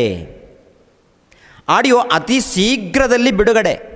ಒಂದು ಸರಿ ನೋಡಿ, ನಾನು ಮಾತು ಕೊಟ್ಟಿದ್ದೀನಿ, 2 ಗಂಟೆ ಮಾತನಾಡ್ತೀನಿ ಅಂತೇಳಿ ಮಾತು ಕೊಟ್ಟಿದ್ದೀನಿ. ಆತ ಏನು ಮಾಡಬೇಕು? ತಾಳ್ಕೊಂಡಿರಬೇಕು. ಅತಿ ಶೀಘ್ರದಲ್ಲಿ ಈತನು ಮಾತಾಡಿರೋಂಥ ಆಡಿಯೋ ಬಿಡುಗಡೆ. ಆಡಿಯೋ ಬಿಡುಗಡೆ ಅಂದರೆ ಈ ಮನುಷ್ಯ ದೊಡ್ಡದಾಗಿ ಏನೋ ನಡೆದಿದೆ ಅನ್ನೋ ರೀತಿಯಲ್ಲಿ ಅತಿ ಶೀಘ್ರದಲ್ಲಿ ಬಿಡುಗಡೆ ಮಾಡ್ತೀವಿ ಅಂತಾನೆ. ಏನು ಬಿಡುಗಡೆ ಮಾಡಿ, ಏನು ಮಾತಾಡಿದ್ದೀವಲ್ಲಿ? 1-2 ಗಂಟೆ ಮಾತಾಡೋಣ ಬಿಡಿ ಬ್ರದರ್, ಮಾತಾಡೋಣ ಅಂತ ಹೇಳಿದ್ದೀನಿ. ಅದನ್ನು ಮಾತನಾಡೋ ತನಕ ತಾಳ್ಮೆಯಿಂದ ಇರಬೇಕು ತಾನೆ. 4-5 ದಿನ ಆಗಲಿಲ್ಲ, ಆವಾಗ ಅತಿ ಶೀಘ್ರದಲ್ಲಿ ಬಿಡುಗಡೆ ಮಾಡ್ತೀನಂತ ಹೇಳಿದ್ದಾನೆ. ಅದಕ್ಕೆ ನನಗೆ ಅನ್ನಿಸ್ತು, ಇವನ ಹತ್ರ ಮಾತಾಡೋದೇ ಬೇಡ, 2 ಗಂಟೆ ಸುಮ್ಮನೆ ಯಾಕೆ ವೇಸ್ಟು ಅಂತೇಳಿ ಅನ್ನಿಸ್ತು. ಆಮೇಲೆ ಮಾತಾಡೋದು ಬೇಡ ಅಂತ ಅನ್ನಿಸ್ತು ಪ್ರೇರೆ ನನಗೆ. ಯಾಕಂದರೆ ಮಾತನಾಡಿದಾಗ ಅತಿ ಶೀಘ್ರದಲ್ಲಿ ವಾಯ್ಸ್ ಬಿಡುಗಡೆ ಅಂದಮೇಲೆ ಇವನು ಅಂದರೆ ಉದ್ದೇಶ ಏನು? ನಾವು ಮಾತನಾಡಿದಾಗ ನಮಗೆ ರೊಚ್ಚಿಗೆಬ್ಬಿಸಿ ಏನಾದರೂ ಆವೇಶದಿಂದ ಮಾತನಾಡಿದಾಗ ಅದನ್ನು ಕಟ್ ಮಾಡಿ ಅದನ್ನು ಬಿಡಬೇಕು ಅನ್ನುವಂಥದ್ದೇ ಉದ್ದೇಶ. 2ನೇದಾಗಿ ಅವಮಾನ ಪಡಿಸ್ಬೇಕೆನ್ನುವಂಥದ್ದು ಉದ್ದೇಶ. ಅಂದರೆ ದೇವರ ಪ್ರೀತಿಯನ್ನು ಸಾರಬೇಕು ಅನ್ನೋಂಥದ್ದಲ್ಲ. ಅವರ ಹಿಂದೆ ಕಾಣ್ತಾ ಇರೋದು ದೇವರ ಪ್ರೀತಿಯನ್ನು ಸಾರುವಂಥದ್ದಲ್ಲ. ಏನು ಕಾಣ್ತಾ ಇದೆ ಅಂತ ನೋಡುವಾಗ ರೊಚ್ಚಿಗೆಬ್ಬಿಸುವಂಥದ್ದು, ಇಲ್ಲ ಕಿರಿಕಿರಿ ಮಾಡುವಂಥ ಕೆಲಸಗಳು ಕಾಣ್ತಾ ಇದೆ ವಿನಃ ಸಮಾಧಾನದಿಂದ ವಾಕ್ಯಗಳನ್ನು ಹೇಳುವಂಥ ಕಾರ್ಯಕ್ರಮ ಕಾಣ್ತಾ ಇಲ್ಲ. ಎಲ್ಲಾದರೂ ನೋಡಿ ಪ್ರೇರೆ, ಅವ್ರು ಏನಾದರೂ ಸಮಾಧಾನದಿಂದ ಒಳ್ಳೆ ರೀತಿಯಿಂದ ವಾಕ್ಯಗಳನ್ನು ಹೇಳಿದ್ದಾರಾ? ಎಲ್ಲ ಕಡೆ ಕಿರಿಕಿರಿಗಳೇ. ಅವ್ರ ಹತ್ರ ಕಿರಿಕಿರಿಗಳು, ಇವ್ರ ಹತ್ರ ಕಿರಿಕಿರಿಗಳು, ಇವ್ರ ಹತ್ರ ಕಿರಿಕಿರಿಗಳು, ಎಲ್ಲ ಕಿರಿಕಿರಿಗಳ ಕಾರ್ಯಕ್ರಮಗಳು ನಡೆದಿದೆ 10 ವರ್ಷದಿಂದ ಫೇಸ್ಬುಕ್ನಲ್ಲಿ. 2ನೇದಾಗಿ ಇವರು ಯಾರಪ್ಪ ಇವರು ಹೊರಗಡೆ ಕಾಣ್ತಾ ಇಲ್ಲಲ್ಲ, ಮುಖ ಪರಿಚಯ ಇಲ್ಲ, ಅವನು ಫೋಟೋ ಹಾಕ್ಕೊಂಡಿಲ್ಲ, ಅವ್ರು ಯಾರಂತೂ ಗೊತ್ತಿಲ್ಲ, ಹೆಸರು ಗೊತ್ತಿಲ್ಲ. ಅಸತೋಮ ಸದ್ಗಮಯ ಎನ್ನುವಂಥದ್ದು ಒಂದು ಕ್ರಿಯೇಟ್ ಮಾಡಿಕೊಂಡು ಇನ್ನೊಂದು ಯಾವುದ್ಯಾವುದು ಕ್ರಿಯೇಟ್ ಮಾಡ್ಕೊಂಡಿದ್ದಾರೆ. ಒಟ್ಟಿನಲ್ಲಿ ಹೆಸರುಗಳು ಗೊತ್ತಿಲ್ಲ. ಒಂದು ದಿನ ನಾನು ಮಾತಾಡಿ ಹೇಳಿದ್ದೇನು ಗೊತ್ತಾ ಮನುಷ್ಯನಿಗೆ, ಬ್ರದರ್, ಜೋಯ್ ಬ್ರದರ್, ನೀವು ಫೇಸ್ಬುಕ್ನಲ್ಲಿ ನಿಮ್ಮ ಫೋಟೋ ಹಾಕಬೇಕು. 2ನೇದಾಗಿ ನಿಮ್ಮ ವಾಟ್ಸಪ್ ಇರುತ್ತಲ್ಲ, ವಾಟ್ಸಪ್ಪಲ್ಲಿ ಕೂಡ ನಿಮ್ಮ ಫೋಟೋ ಇರಬೇಕು. ಯಾಕಂದರೆ ನೀವು ಹಾಕ್ಕೊಳ್ಬೇಕು, ಯಾಕಂದರೆ ನೀವು ಯಾರಂತ ಗೊತ್ತಾಗಬೇಕಲ್ಲ ನಮಗೆ. ಈಗ ನಮ್ಮದಿದೆ Christ church gospel ministries YouTube ಚಾನಲಲ್ಲಿದೆ. ಆಮೇಲೆ ಏನಪ್ಪ ಫೇಸ್ಬುಕ್ಕಲ್ಲಾಗಿರ್ಬೋದು, ಇಲ್ಲಾಂದರೆ ಎಷ್ಟು ಸೋಷಲ್ ಮೀಡಿಯಾಗಳಿದೆಯೋ ಎಲ್ಲ ಸೋಷಲ್ ಮೀಡಿಯಾಗಳಲ್ಲಿ ನಾವು ಇದ್ದೀವಿ. ಎಲ್ಲದರಲ್ಲಿ ಕೂಡ ನಮ್ಮ ಹೆಸರು ಇರುತ್ತೆ, ನಮ್ಮ ಫೋಟೋಗಳಿರುತ್ತೆ, ನಮ್ಮ ಅಡ್ರೆಸ್ ಇರುತ್ತೆ. ಆದರೆ ಈ ಮನುಷ್ಯನ ಮಾತ್ರ ಫೋಟೋ ಇಲ್ಲ, ಅಡ್ರೆಸ್ ಇಲ್ಲ, ಹೆಸರಿಲ್ಲ. ಆಗಿರುವಾಗ ನಾನು ಮಾತನಾಡೋಕ್ಕಾಗಲಿಲ್ಲ ರೀ. ಅವಾಗ ಫೋನ್ ಮಾಡಿದಾಗಲೂ ಕೂಡ ಅವ್ರು ಯಾರಂತ ಗೊತ್ತಿಲ್ವಲ್ಲ. ಫೋನ್ ಮಾಡಿದಾಗ ಪ್ರಿಯರಾದ ದೇವ್ರ ಮಕ್ಕಳಿರ ಏನ್ರಿ ಒಂದು ಮಾತು ಹೇಳಿದೆ ಆ ಮನುಷ್ಯನಿಗೆ, ಬ್ರದರ್, ನಿಮ್ಮನ್ನು ಅತಿ ಬೇಗನೆ ಹೊರಗಡೆ ಎಳಿತೀನಿ ಅಂದೆ. ನಿಮ್ಮನ್ನು ಅತಿ ಬೇಗನೆ ಹೊರಗಡೆ ಎಳಿತೀನಿ, ಹೊರಗಡೆ ನಿಮ್ಮನ್ನು ತರಿಸೋ ತನಕ ನಾನು ಬಿಡಲ್ಲ ಅಂದೆ.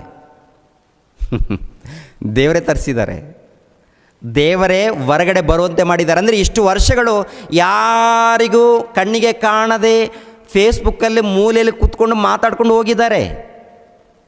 ಯಾರಿಗೂ ದೊಡ್ಡದಾಗಿ ಪರಿಚಯ ಇಲ್ಲ, ಅಂದರೆ ಹೊರಗಡೆ ಮುಖ ಪರಿಚಯ ಇಲ್ಲ, ಯಾರು ಮಾಡ್ತಾ ಇದ್ದಾರೋ ಗೊತ್ತಾಗ್ತಾ ಇಲ್ಲ. ನಾನು ಹೇಳಿದ್ದೇನಪ್ಪ ಅಂದರೆ, ಪ್ರಾರ್ಥನೆ ಮಾಡಿಕೊಂಡು ಹೇಳಿರೋಂಥ ಮಾತೇನು ಗೊತ್ತಾ, ಬ್ರದರ್, ನಿಮ್ಮನ್ನು ಹೊರಗಡೆ ಎಳಿತೀನಿ, ಜನರ ಮಧ್ಯದಲ್ಲಿ ಎಳಿತೀನಿ ನಾನು. ದೇವರು ಸೀದಾ ತಂದು ಫೇಸ್ಬುಕ್ಕಲ್ಲಿ ಕುಂದಿರಿಸಿದ್ದಾನೆ. ದೊಡ್ಡದಾಗಿ ಮಾತಾಡೋದಕ್ಕೆ ಬಂದಿದ್ದಾನೆ. ಏನು ಮಾತಾಡಿದ್ದಾನೆ ನಿಮ್ಗೆ ತೋರಿಸ್ತಿದ್ದೀನಿ ನಾನು. ದೊಡ್ಡದಾಗಿ ಅಂದರೆ ದೇವ್ರ ವಾಕ್ಯ ಮಾತಾಡಿದ್ರೆ ನಮಗೆಲ್ಲರೂ ಸಂತೋಷ. ದೇವ್ರ ಜ್ಞಾನ ಮಾತಾಡು. ಒಂದು ವೇಳೆ ಯಾರಾದರೂ ತಪ್ಪು ಮಾಡಿದಾರಾ, ವಾಕ್ಯಗಳನ್ನು ತೋರಿಸಿ ಖಂಡಿಸು. ಇವಾಗ ನಾನು ತೋರಿಸ್ತಾ ಇದ್ದೀನಲ್ಲ, ಅದೇ ಪ್ರಕಾರ ವಾಕ್ಯಗಳನ್ನು ತೋರಿಸಿ ಖಂಡಿಸು. ಬುದ್ಧಿ ಮಾತನ್ನು ಹೇಳು. ಅದನ್ನು ಬಿಟ್ಟು ನೀನು ಈ ಥರ ಹುಚ್ಚುಚ್ಚಾಗಿ ಮಾಡಿದ್ರೆ ನಮ್ಮಂಥವ್ರು ಇದ್ದಾರೆ. ಮೌನವಾಗಿದ್ದೀವಂದರೆ ಕಾರಣ ಒಂದೇ, ನಮಗೆ ರುಜುಗಳಿಲ್ಲ ಅಂತ. ರುಜುಗಳಿದ್ದ ಮೇಲೆ ಯಾರನ್ನ ಬಿಡಲ್ಲ. ರುಜುಗಳು ಸಿಕ್ಕ ಮೇಲೆ ಸರಿ ಮಾಡ್ಕೋಬೇಕು. ಚಕ್ರವರ್ತಿ ಸೂಲಿಬೆಲೆರವರನ್ನು ಬಿಟ್ಟಿಲ್ಲ, ಪ್ರಮೋದ್ ಮುತಾಲಿಕ್ರವರನ್ನು ಬಿಟ್ಟಿಲ್ಲ, ಆ ಬುಡ್ಬುಡಿಕಿದ್ದಾರಲ್ಲ ಅವರನ್ನು ಬಿಟ್ಟಿಲ್ಲ. ಕೊನೆಯದಾಗಿ ಒಬ್ಬ ಅಂದನು, ಆ ಹುಡುಗ ಬಂದು ಮಾತನಾಡಿದ. ಆ ಹುಡುಗನು ಕೂಡ ಹೇಳಿದ್ದೀನಿ, ವಾಕ್ಯದ ಮೂಲಕ ಎಚ್ಚರಿಕೆ ಕೊಟ್ಟಿದ್ದೀನಿ. ಸುವರ್ಣ ಚಾನಲ್ ಅವ್ರಿಗೂ ಕೂಡ ವಾಕ್ಯದ ಮೂಲಕ ಎಚ್ಚರಿಕೆ. ಅಂದರೆ ಇವರು ವಾಕ್ಯಕ್ಕೆ ವಿರುದ್ಧವಾಗಿ ಮಾತನಾಡಿದಾಗ, ಬೈಬಲ್ಗೆ ವಿರುದ್ಧವಾಗಿ ಮಾತನಾಡಿದಾಗ ಯಾರನ್ನು ಬಿಟ್ಟಿಲ್ಲ. ನಾನು ಒಂದು ವೇಳೆ ವಿರುದ್ಧವಾಗಿ ಮಾತಾಡಿದ್ರೆ ವಾಕ್ಯದ ಪ್ರಕಾರ ಎಚ್ಚರಿಸು, ಖಂಡಿತವಾಗಿ ತಲೆ ಬಾಗಿಸ್ತೀನಿ. ವಾಕ್ಯಕ್ಕೆ ವಿರುದ್ಧವಾಗಿ ನಾನು ಮಾತಾಡಬಾರ್ದು, ಯಾರು ಮಾತನಾಡಕೂಡ್ದು. ಬಂದಿದ್ದಾನೆ ಈ ಮನುಷ್ಯ, ಫೇಸ್ಬುಕ್ಕಲ್ಲಿ ಕೂತ್ಕೊಂಡ ಬ್ರದರ್ ಜಾಯ್. ನಾನು ಫೋನ್ ಮಾಡಿ ಹೇಳಿದ್ದೀನಲ್ಲ, ಫೋನ್ ಮಾಡಿ 2 ಗಂಟೆ ಮಾತಾಡ್ತೀನಿ ಅಂತ ಹೇಳಿದ್ದೆ. 2 ಗಂಟೆ ಮಾತನಾಡ್ತೀನಿ ಅಂತ ಹೇಳಿರುವಂಥ ನಾನು ಯಾಕೆ ಮಾತನಾಡಿಲ್ಲ ಅಂದರೆ, ಈ ಮನುಷ್ಯನು ಸುಮ್ಮನೆ ಕಿರಿಕಿರಿ ಕೆಲಸಗಳನ್ನು ಮಾಡ್ತಾ ಇರ್ತಾನೆ, ಅದಕ್ಕೆ ಮುಖಾಮುಖಿಯಾಗಿ ಕೂತ್ಕೊಳ್ಳೋಣ ಅಂತ ಹೇಳಿ ಅನ್ನಿಸ್ತು. ಮುಖಾಮುಖಿಯಾಗಿ ಕೂತ್ಕೊಳ್ಳೋಣಂತ ನನಗೆ ಅನಿಸಿದ ಮೇಲೆ ನಾನು ದೇವರ ಹತ್ರ ಪ್ರಾರ್ಥನೆ ಮಾಡಿಕೊಂಡು, ದೇವರು ಈ ಥರ ಇದೆ ಅಂದಾಗ ನನ್ನ ಮನಸ್ಸಿನಲ್ಲಿ ಕೂಡ ಆಯಿತು, ಮುಖಾಮುಖಿಯಾಗಿ ಕೂತ್ಕೊಂಡು ಮಾತಾಡ್ಬೋದು ಅಂತೇಳಿ ಒಂದು ಡೇಟು ಕನ್ಫರ್ಮ್ ಮಾಡಿಕೊಂಡು ಒಂದು 15 ದಿನ ಮುಂಚಿತವಾಗಿ ಜಾಯ್ ಬ್ರದರ್ಗೆ ಮೆಸೇಜ್ ಮಾಡಿದೆ, ವಾಯ್ಸ್ ಮೆಸೇಜ್ ವಾಟ್ಸಪ್ನಲ್ಲಿ ವಾಯ್ಸ್ ಮೆಸೇಜ್ ಕಳಿಸಿದೆ, ಒಂದು ಪೋಸ್ಟರ್ ಕೂಡ ಕಳಿಸಿದೆ. ಆ ಪೋಸ್ಟರ್ ಏನಿದೆ, ಪೋಸ್ಟರನ್ನು ಬಿಟ್ಟಿದೆ. ಒಂದು, ನಮ್ಮ ಮೇಲೆ ಅಪಪ್ರಚಾರ ಮಾಡುವ ನೀವು ಯಾರೇ ಆಗಿರ್ಬೋದು, ನಿಮ್ಮನ್ನು ಬಹಿರಂಗ ಚರ್ಚೆಗೆ ಆಹ್ವಾನಿಸುತ್ತಿದ್ದೇವೆ.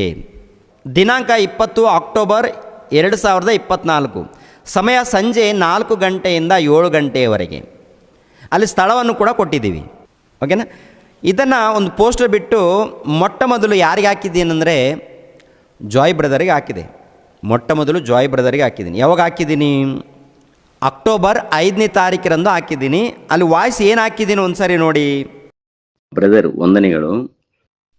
20ನೇ ತಾರೀಕು, ಇದೇ ತಿಂಗಳ 20ನೇ ತಾರೀಕು ಭಾನುವಾರ ಬರುತ್ತೆ. ಸಂಜೆ 4 ಗಂಟೆಯಿಂದ 7 ಗಂಟೆವರೆಗೆ ಚರ್ಚಾ ವೇದಿಕೆ ಅಂದರೆ ಅವತ್ತು ನಿಮ್ಮನ್ನು ತಪ್ಪದೇ ಆಹ್ವಾನಿಸ್ತಾ ಇದ್ದೀನಿ. ನೀವು ಬಂದು ಅವತ್ತು ಏನು ಮಾತನಾಡ್ಬೇಕು ಅಂದ್ಕೊಂಡಿದ್ದೀರಾ, ಮಾತನಾಡೋದಕ್ಕೆ ನಿಮಗೆ ಅವಕಾಶ ಕಲ್ಪಿಸಿ ಕೊಡ್ತೀನಿ. ಬಂದು ನೇರವಾಗಿ ನೀವು ಮಾತಾಡಿ, ಓಕೆನಾ?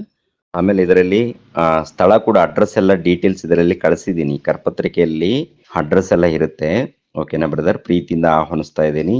ದೇವರ ಪ್ರೀತಿಯನ್ನ ನೀವೇನು ತಿಳ್ಕೊಂಡಿದ್ದೀರಾ, ಏನು ಪರಿಚಯ ಮಾಡಬೇಕು ಅಂದ್ಕೊಂಡಿದ್ದೀರಾ, ಅದನ್ನು ಪ್ರೀತಿಪೂರ್ವಕದಿಂದ ನೀವು ಪರಿಚಯ ಮಾಡಿ.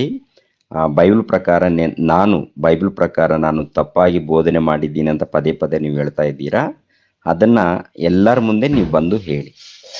ನಾನು ಬೈಬಲ್ ಮೂಲಕ ನಿಮ್ಗೆ ಉತ್ತರ ಕೊಡ್ತೀನಿ.